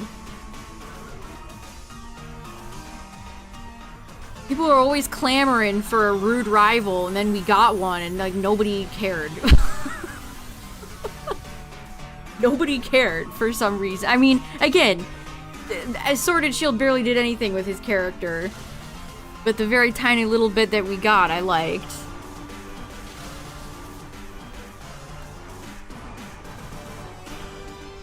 Man, they did Pierce so dirty. See, anytime anybody brings up Pierce, I just think of that awkward scene where he sings a song and you just hear the squeak of his shoes. It's so funny. Yeah, I mean, that's the point of the character. Like, Bede is supposed to be kind of annoying. It's like Melly from PLA. It's like, yeah, this character is meant to get under your skin and be annoying. No shit.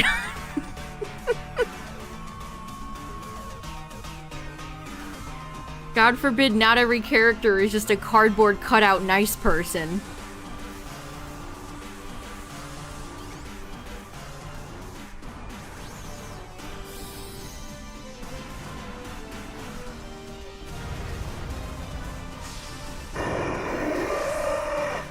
I mean, and even then, like, you have a character like Carmine, and people are writing up, like, 5-paragraph statements being like, she's really abusive.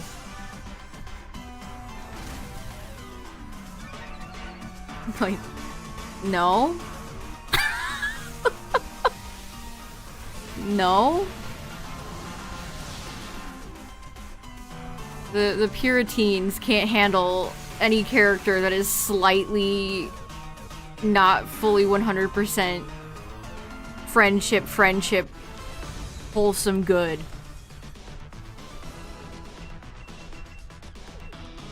Yeah, God forbid. That's exactly what it is, too.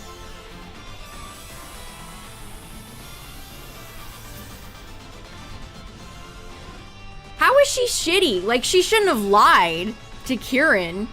But, like, we also had to have a plot.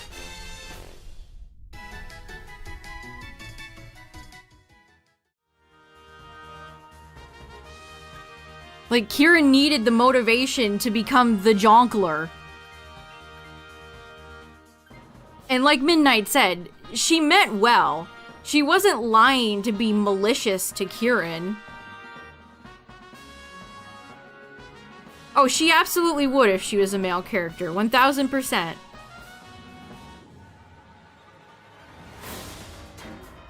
$1,000 billion%.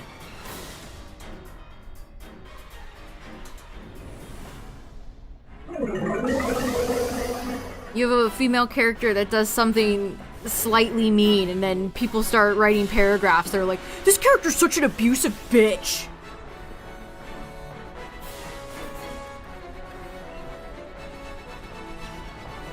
I think this 14-year-old is actually really bad and toxic. We need to cancel her. She's very problematic.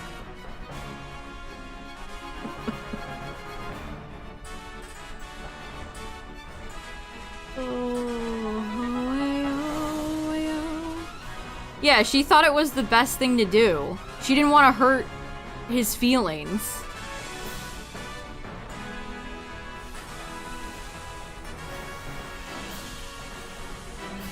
Yeah, she wanted to protect Kieran, but went about it in the wrong way.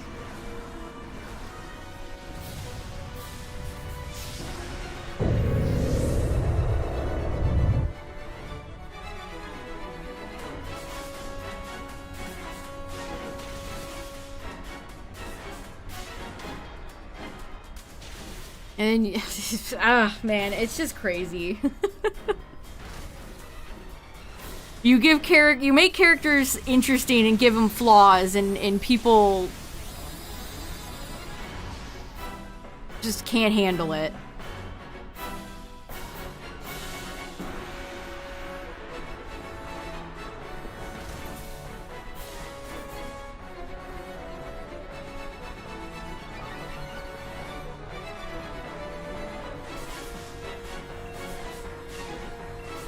God forbid we have actually interesting characters who are written with flaws.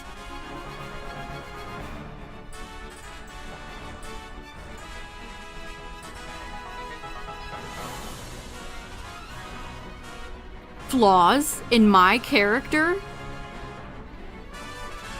Because me, I have no flaws.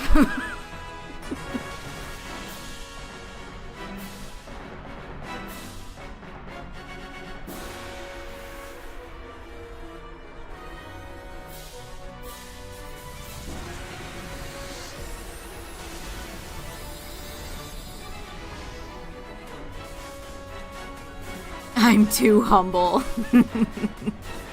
Well, my only flaw is that I'm just too humble.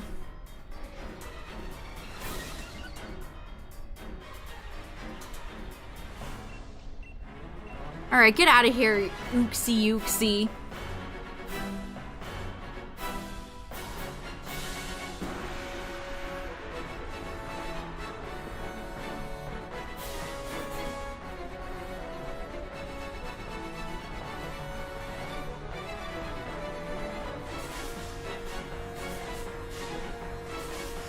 I mean, people were really annoying about Nimona, too. Oh, she's like Goku. She's a stalker. And she just likes to battle, man. It's not that serious. Please hit the A button. GG.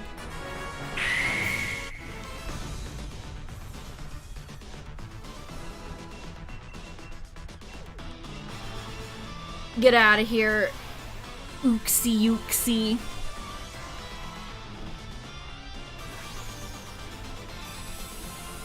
It's like, you know the characters have to interact to make the game interesting, right? You know, if your rival in Pokemon just never showed up, it wouldn't be much of a game, right?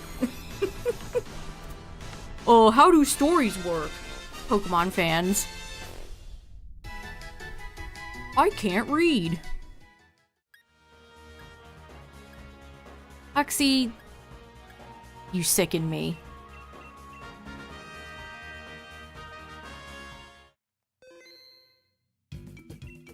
Disgusting.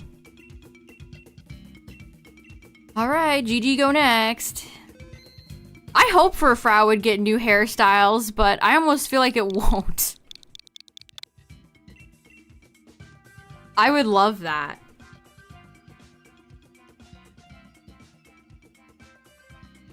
Also, I think ads are coming up, by the way. But we're just gonna be sitting in the lobby chilling. Nobody will miss anything. Yeah, have any of you guys thought about what Pokemon you're gonna use for ZA? Anybody make any teams yet?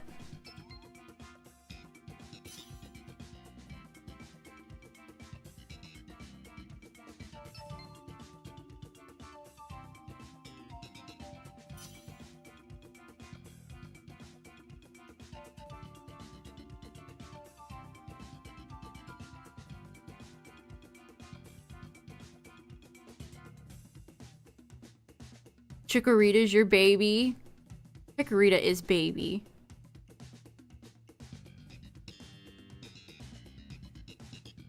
Furfrou with an Arceus hairstyle, that would rule.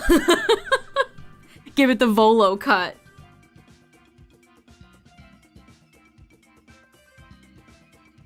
I saw an interesting theory. Actually, hold on.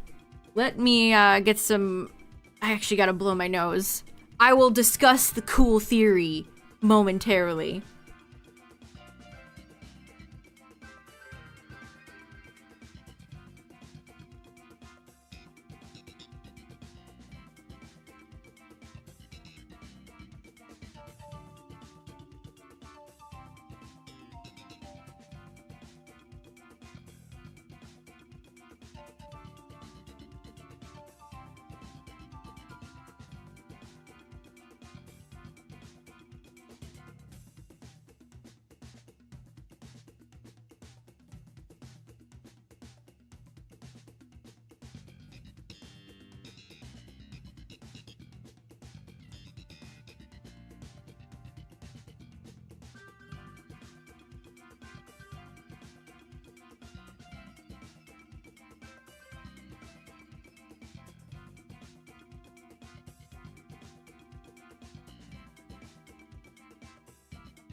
Man, it's finally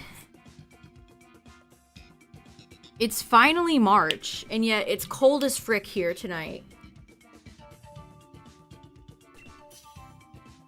That's just not right. That's just not right. But yeah, the theory that I was talking about, and I thought this was very interesting. So AZ has a cane, right? And he has the leg brace. So this person speculated that AZ becoming friends with Floette turned him human again. He got his humanity back, so he's no longer immortal. So at the end of the game, he's gonna die. And that's how you get Floette. Also, it's Guzzlord. This is Guzzlord.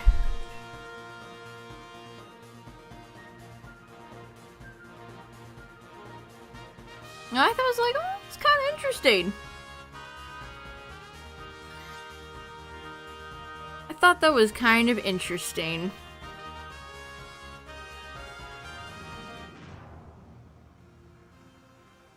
Yeah, this is the government mandated UB.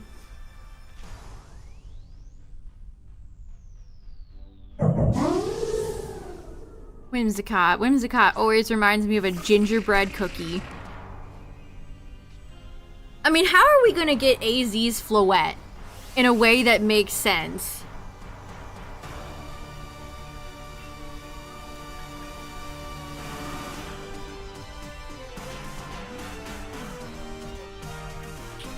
Ow. Kill him and take it.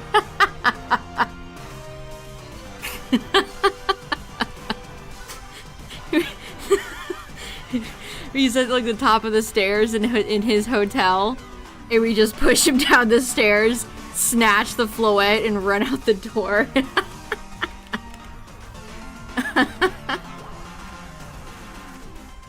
Oh, that would be great.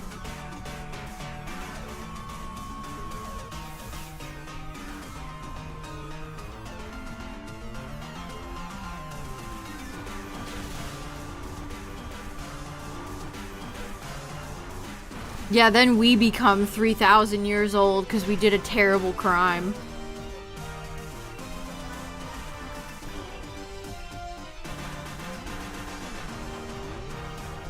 If Home will recognize Pokemon from Sword Shield if evolved in PLA, yes, it should.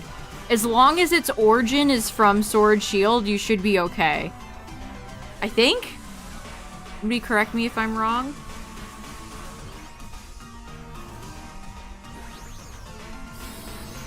We frame AZ. Look who made another super weapon, Floette. Can you believe this guy?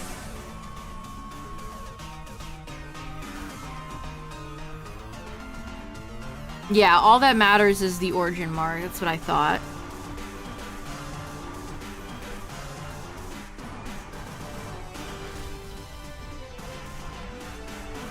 Whatever the case ends up being, I just hope it isn't a Lily Nebby situation where it's like, why are you giving this to me? This is your Pokemon. This is absolutely your Pokemon, you ding dong. This is not mine. I should not have this. This is wrong. Like, it legitimately feels... like, I don't like taking Nebby from Lily. It feels bad. I don't like it. It's like, no, I should not have this. This is your friend. I'm taking your friend away.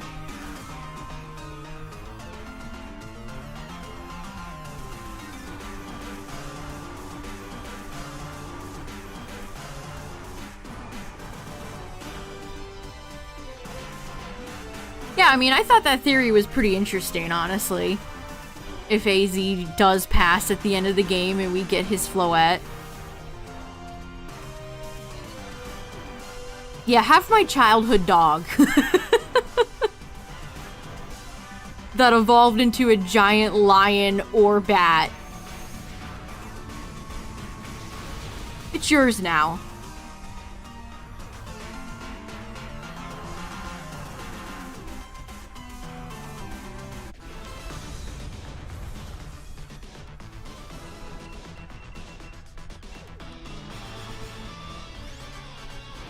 I mean, he's essentially like Pokemon Oppenheimer. You saw a lot of funny tweets that were like, oh, we're letting Super Oppenheimer run a little hotel now, huh?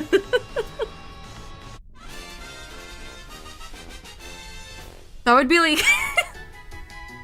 It would be like if they made a Legends game for Sword and Shield and Chairman Rose is just like running a company and they act like nothing happened. He's just back for some reason and it's like, what? Okay. Sure. Did he try to, you know, take control of Eternatus and cause untold damages and who knows what else? Sure, but like, it's fine. We don't care.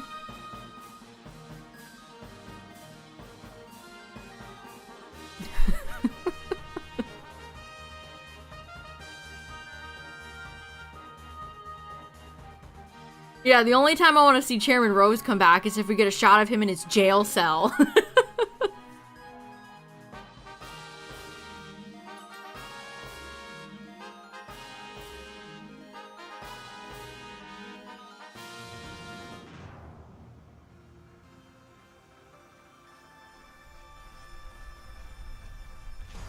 Yeah, I mean, we've seen the Hex Maniac redesign in that map, so there's no... That's such an infamous thing from X and Y. If they don't reference it... Like, I'm almost like 100% they're absolutely going to. Because if they didn't, it would just be so egregious.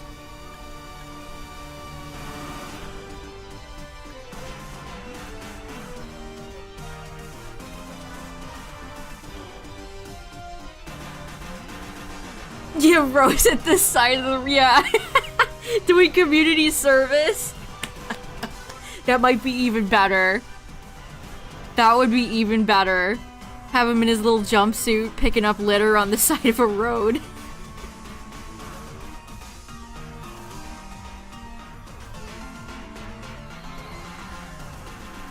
Yeah, Rose's theme is so epic. It sounds like you're fighting Sephiroth. It sounds like you're fighting like a otherworldly, godly being, and it's just dopey-ass Chairman Rose. Mr. Dad Boxer Man. That's why, like, yes, that it's a good piece of music, but it's so unserious that I just can't take it seriously. Yeah, the most evil being, a CEO. Again, that's why I'm hoping Jet and Vinny. I guess at least Jet, because she's the CEO. I hope she's not another evil CEO. If I want to see evil CEOs, I can just, you know, look at any corporation in the country. I don't need another boring corporate villain in a Pokemon game.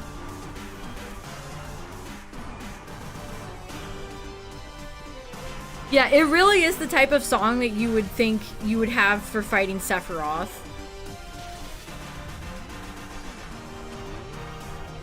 Also, speaking of Rose, Peony's theme is very good. I don't ever see people bring up how good Peony's battle theme is. It's one of the most unique Pokemon songs we've gotten out of the franchise for the past few years. It rules.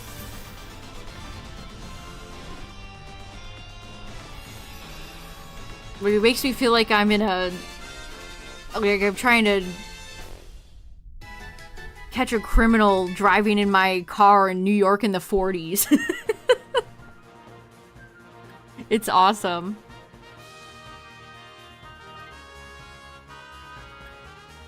I can take this.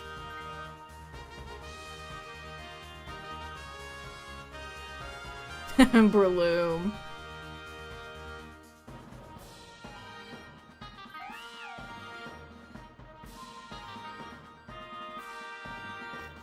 Yeah, if you haven't heard Peony's battle theme, chat, it's a real banger.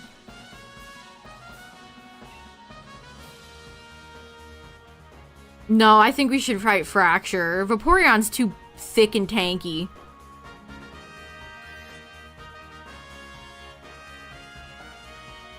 We can kill Fracture really easily here. I think 3 of us have a fairy move.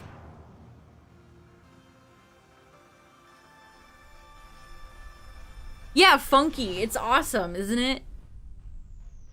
It isn't like any other Pokemon song that we've, ever heard.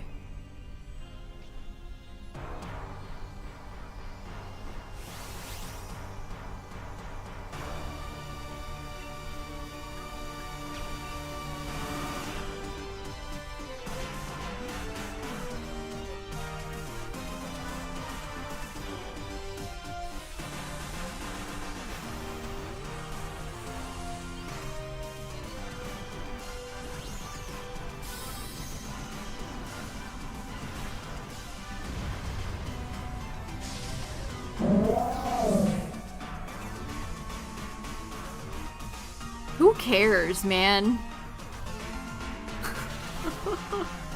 Grow up.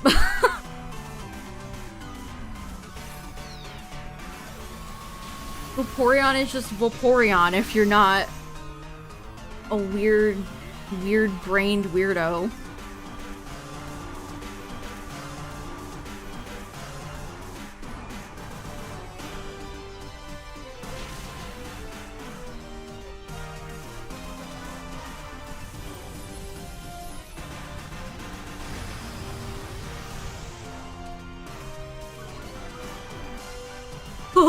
This Pokemon is porn. The joke is porn. Funny. Haha.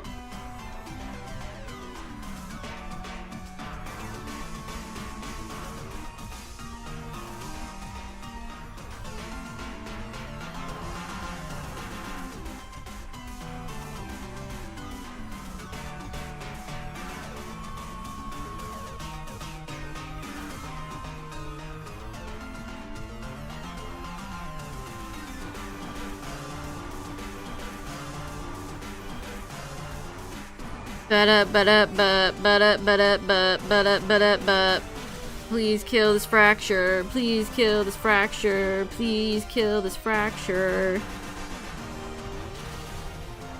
Isn't it so funny, you guys? They released a life-size Gardevoir plush. Oh. Get it? Because get it? Because it's Gardevoir. Oh. I'm gonna go put my head under a tire.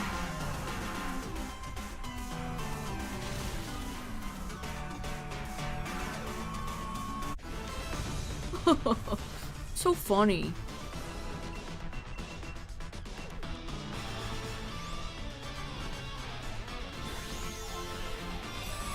Wow, there's new Pokemon characters. The Rule 34 artists are probably going crazy. Every time people say that, you know you're giving yourself up, right? You know you're telling on yourself, right?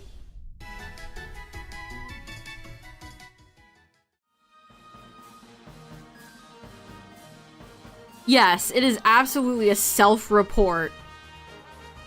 Most of that stuff is.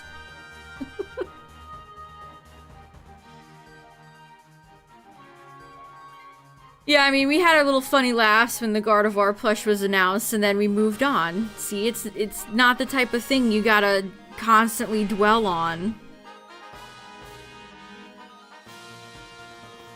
Like the Typhlosion stuff from last year. Oh god, what a nightmare that all was. Over something that wasn't even, like, literally just a fairy tale.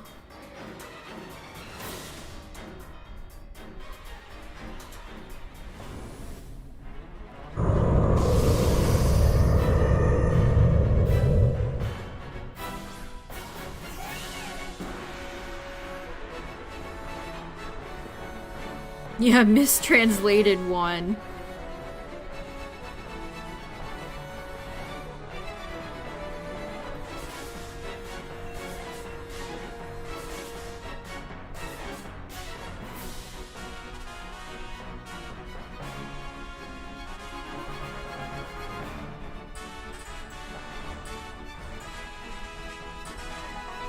What do you mean Google translating Japanese isn't always 100% accurate? What possibly could you mean? Buzzword's tail is so sick, by the way.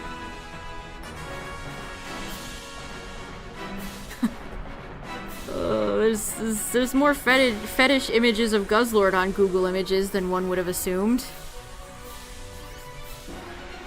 I needed a funny picture of Guzzlord for the circuitry video. Sometimes you just see things you just don't want to see on Google Images. Like I was just looking for a little funny picture of Guzzlord. I didn't need to see all that. I mean, foolish me. I should have known if you look up any Pokemon, you're gonna see terrible things, but Guzzlord? Of every Pokemon, Guzzlord? Oh.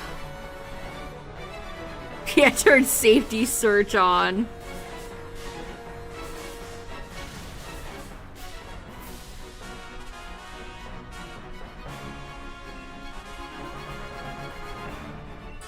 I did not need to see that today.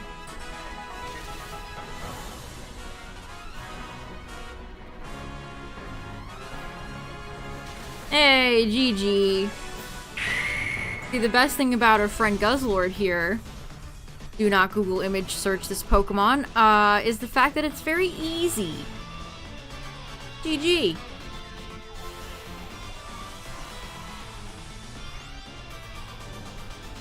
They love making dragon Pokemon with 4 times weaknesses that are very available to every other Pokemon in the world. Dark Dragon is certainly a type combination. A type combination of all time. Alright. Would you like to be white, Guzz? Like the Pokeball I just caught you in? Nope. Nope. Nope. No.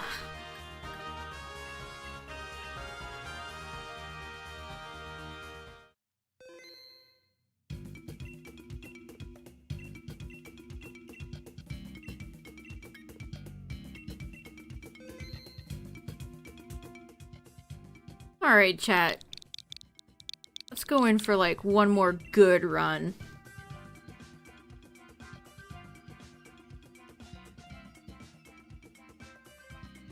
I might just do another Dynamax stream tomorrow, and then next week we'll diversify a little bit. I just have not wanted to do Cobalion lately. I also kind of want to raid Meowscarada, but that will not take a whole stream.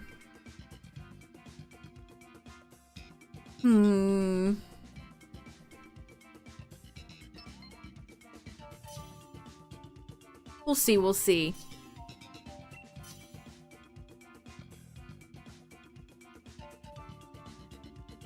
Yeah, you said Meowscarada is easy, right? I mean, I could just do that off stream.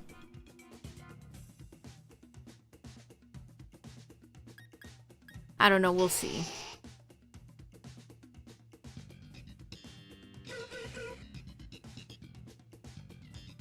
The Guzman. Yawnsman.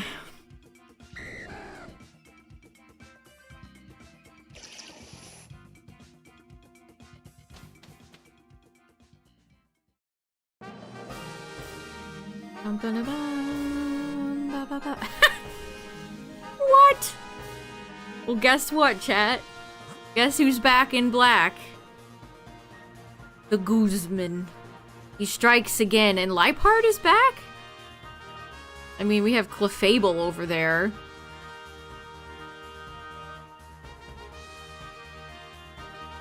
Clefable is like the biggest counter to Guzzlord out of any Pokemon.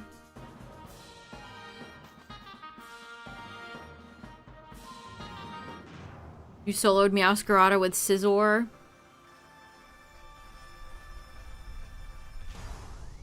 Yeah, a few of you said that it was pretty easy, so shouldn't be that hard.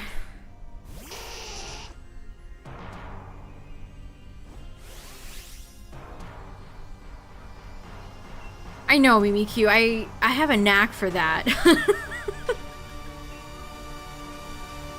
I got a knack for that. Oh, Stream Elements bot got timed out, so the command won't work. I don't know how to fix it. I literally spent like 40 minutes today trying to... It says it's connected as Bidoof bot.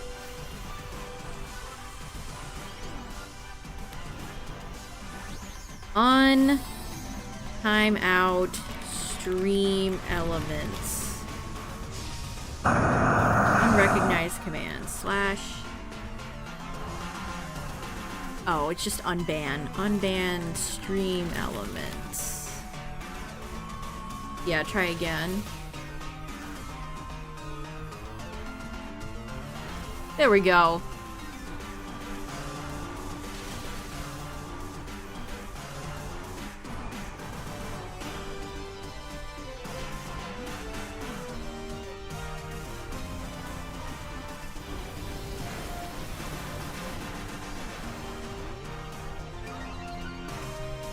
There's old Nidoqueen without her teeth.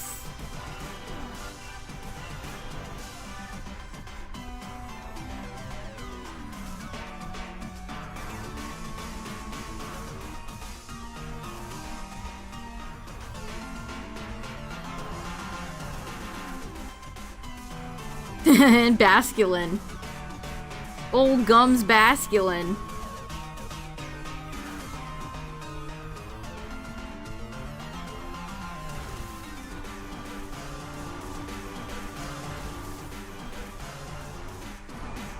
Ugh.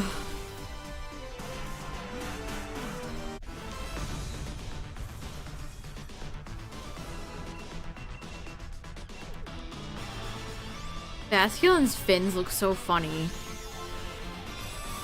They're just like three-pointed, very simplistic looking fins.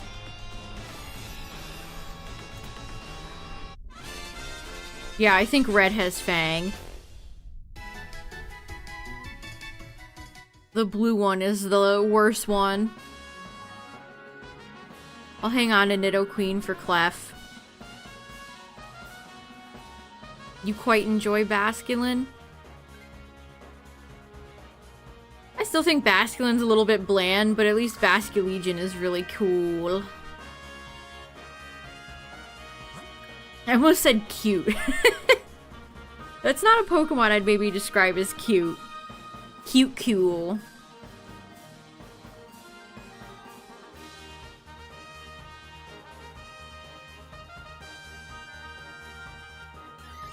Oh man, I have the yawns. You'll never miss Colossal. Every time I see Colossal, I think of like... I don't even know what it's from. Just like a lady with a giant basket of fruit on her head.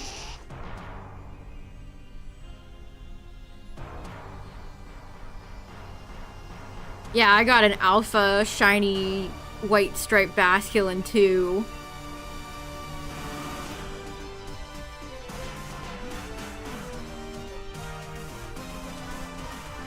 Yeah, is it a banana mascot or something? There's like a lady with a giant thing of fruit on her head, and that always makes... I always think of that when I see Colossal, without fail. Diggly-dig, diggly-dig, diggly-dig. Trio, trio, trio.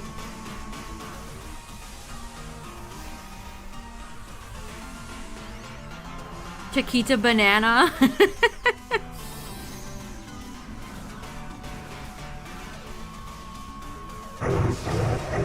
Almost wanted to say like Muppet Treasure Island.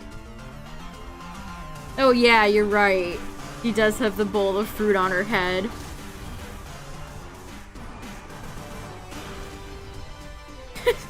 Chiquita Banana baby costume.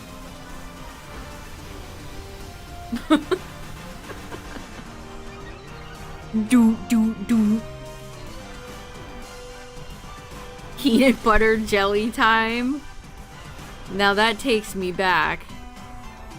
That takes me back to the era of like Amnesia the Dark Descent custom stories when people would put like peanut butter jelly time in them.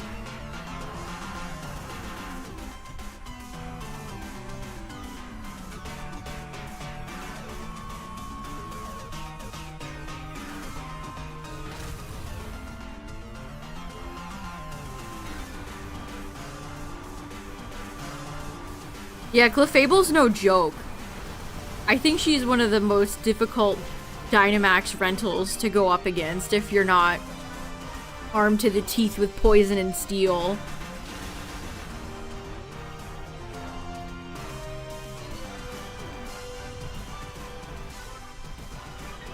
I love Clefable. She's one of my favorite Gen 1 Pokemon. If I ever did like a top 10 list from each gen, Clef would 100% be on there for Gen 1.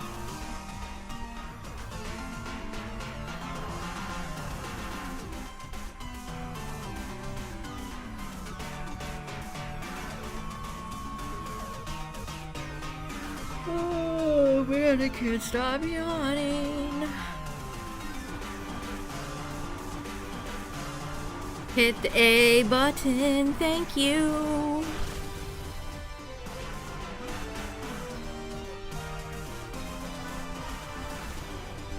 Alright, I can take Clef.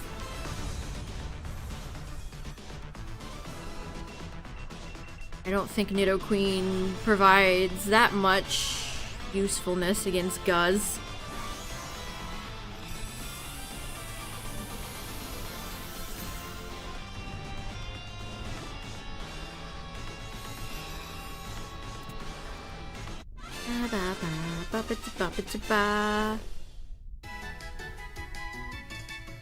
Yeah, Clef is definitely a bulky one.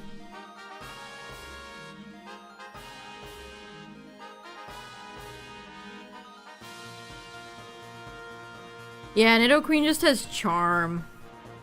I mean, Nidoqueen is decent, but I feel like Nidoking has better utility.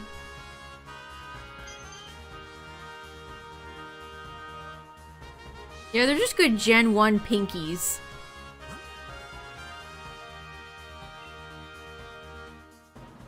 These berries will help Dugtrio and Basculin. Although Vikavolt is kind of scary for Mantine. Mantine's got to, get the frick out of there. Goodbye, Stream Elements.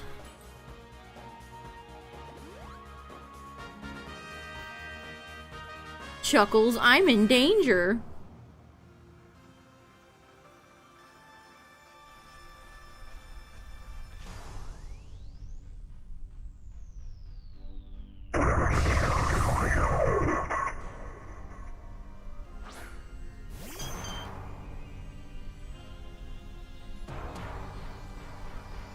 Alright, Vicky, don't kill us.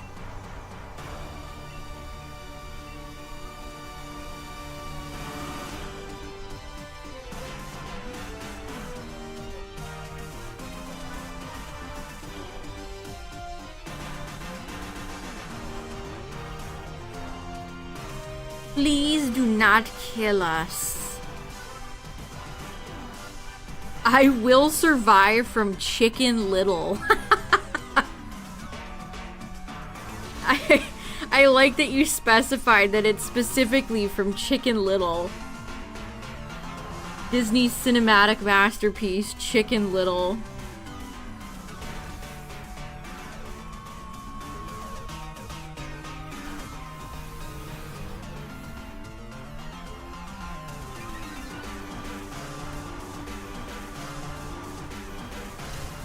My god, 19 years ago, the All-American Rejects released Move Along. 19 years ago? Ugh.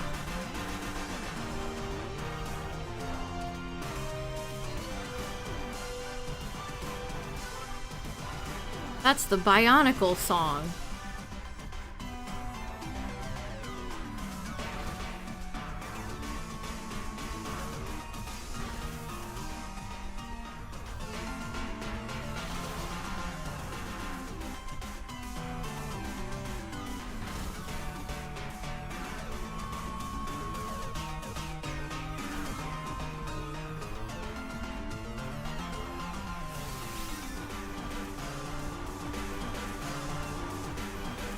Alright, Vic. Get out of here.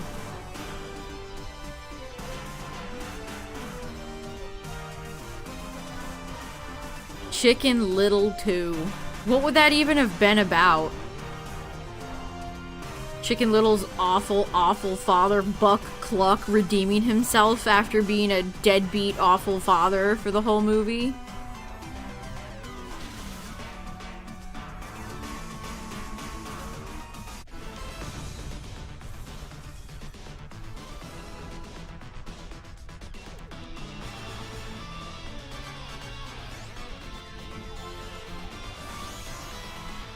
Yeah, he really- I'm not even joking. He really is just terrible. Just an awful, awful parent.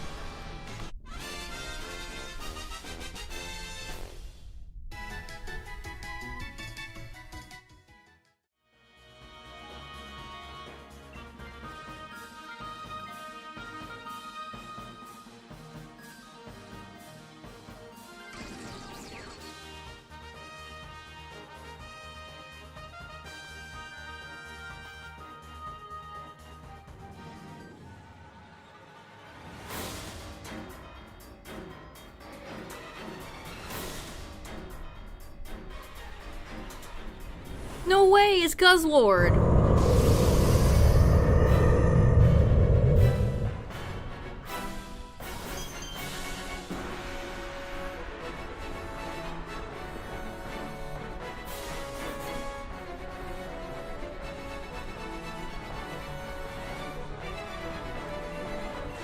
Who could have ever seen this coming?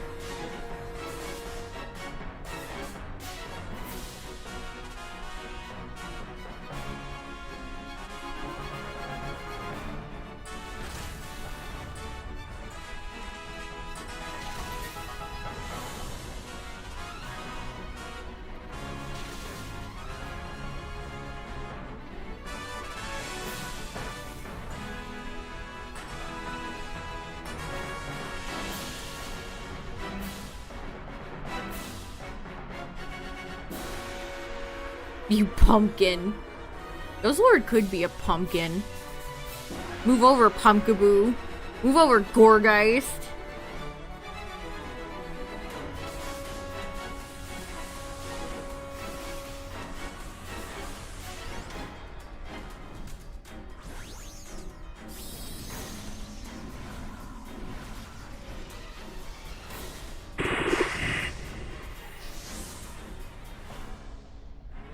Big fish. Evil Kirby. Guzz could absolutely be a Kirby enemy. Accurate.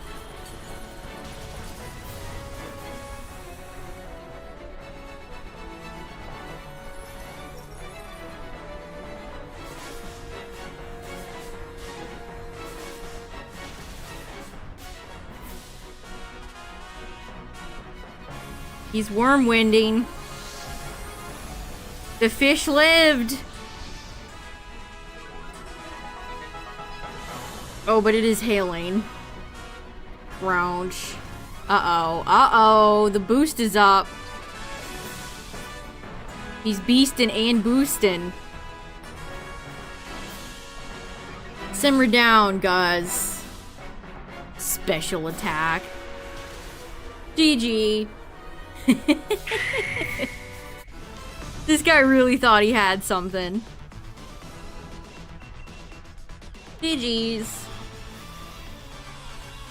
Ah, we love to end on a good dub, chat. No Zygardes, no Celesteelas, no Palkias. We had nice peaceful runs tonight.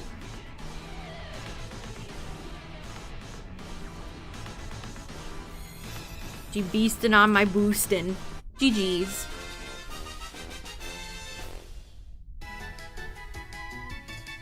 Alright, let's see. Nope. Nope. Nope. Gus. Mr. Goose. Oh, you got shiny Vicky? Nice. That's a great shiny. Honestly, the whole line is great. Not as good as Bug Bus is shiny, but still respectable. What do you have, Peonia? Nihilego. Trust me, lady. Rerunning a Nihilego plenty. You'll have plenty of ore. Remember, chat, if you do a lot of Dynamax adventures, remember to spend your ore. We'll stock up on some more premieres. Yeah, thanks for hanging out tonight, everybody. I appreciate it. Had some good runs tonight. I can't put my controller away. There we go. But yeah, if you're new here, check out the Discord. No, just kidding. Unban. Stream elements. There we go. Maybe that'll get fixed at some point. But yeah, thanks for hanging out tonight, everybody. Thanks for raiding with me. I appreciate it. And yeah, we will be back tomorrow for more Dynamax adventures. We've been on a big Dynamax kick, because it's been great. It's been really fun lately, so. But yeah, I'll see you guys tomorrow for more Dynamax adventures. Thanks for hanging out, everybody. Thanks for all the resubs, the follows. Shout out to the YouTube viewers, the VOD watchers. Appreciate you all. Good night, everybody. Nighty-night. Good night. Goodbye. Peace.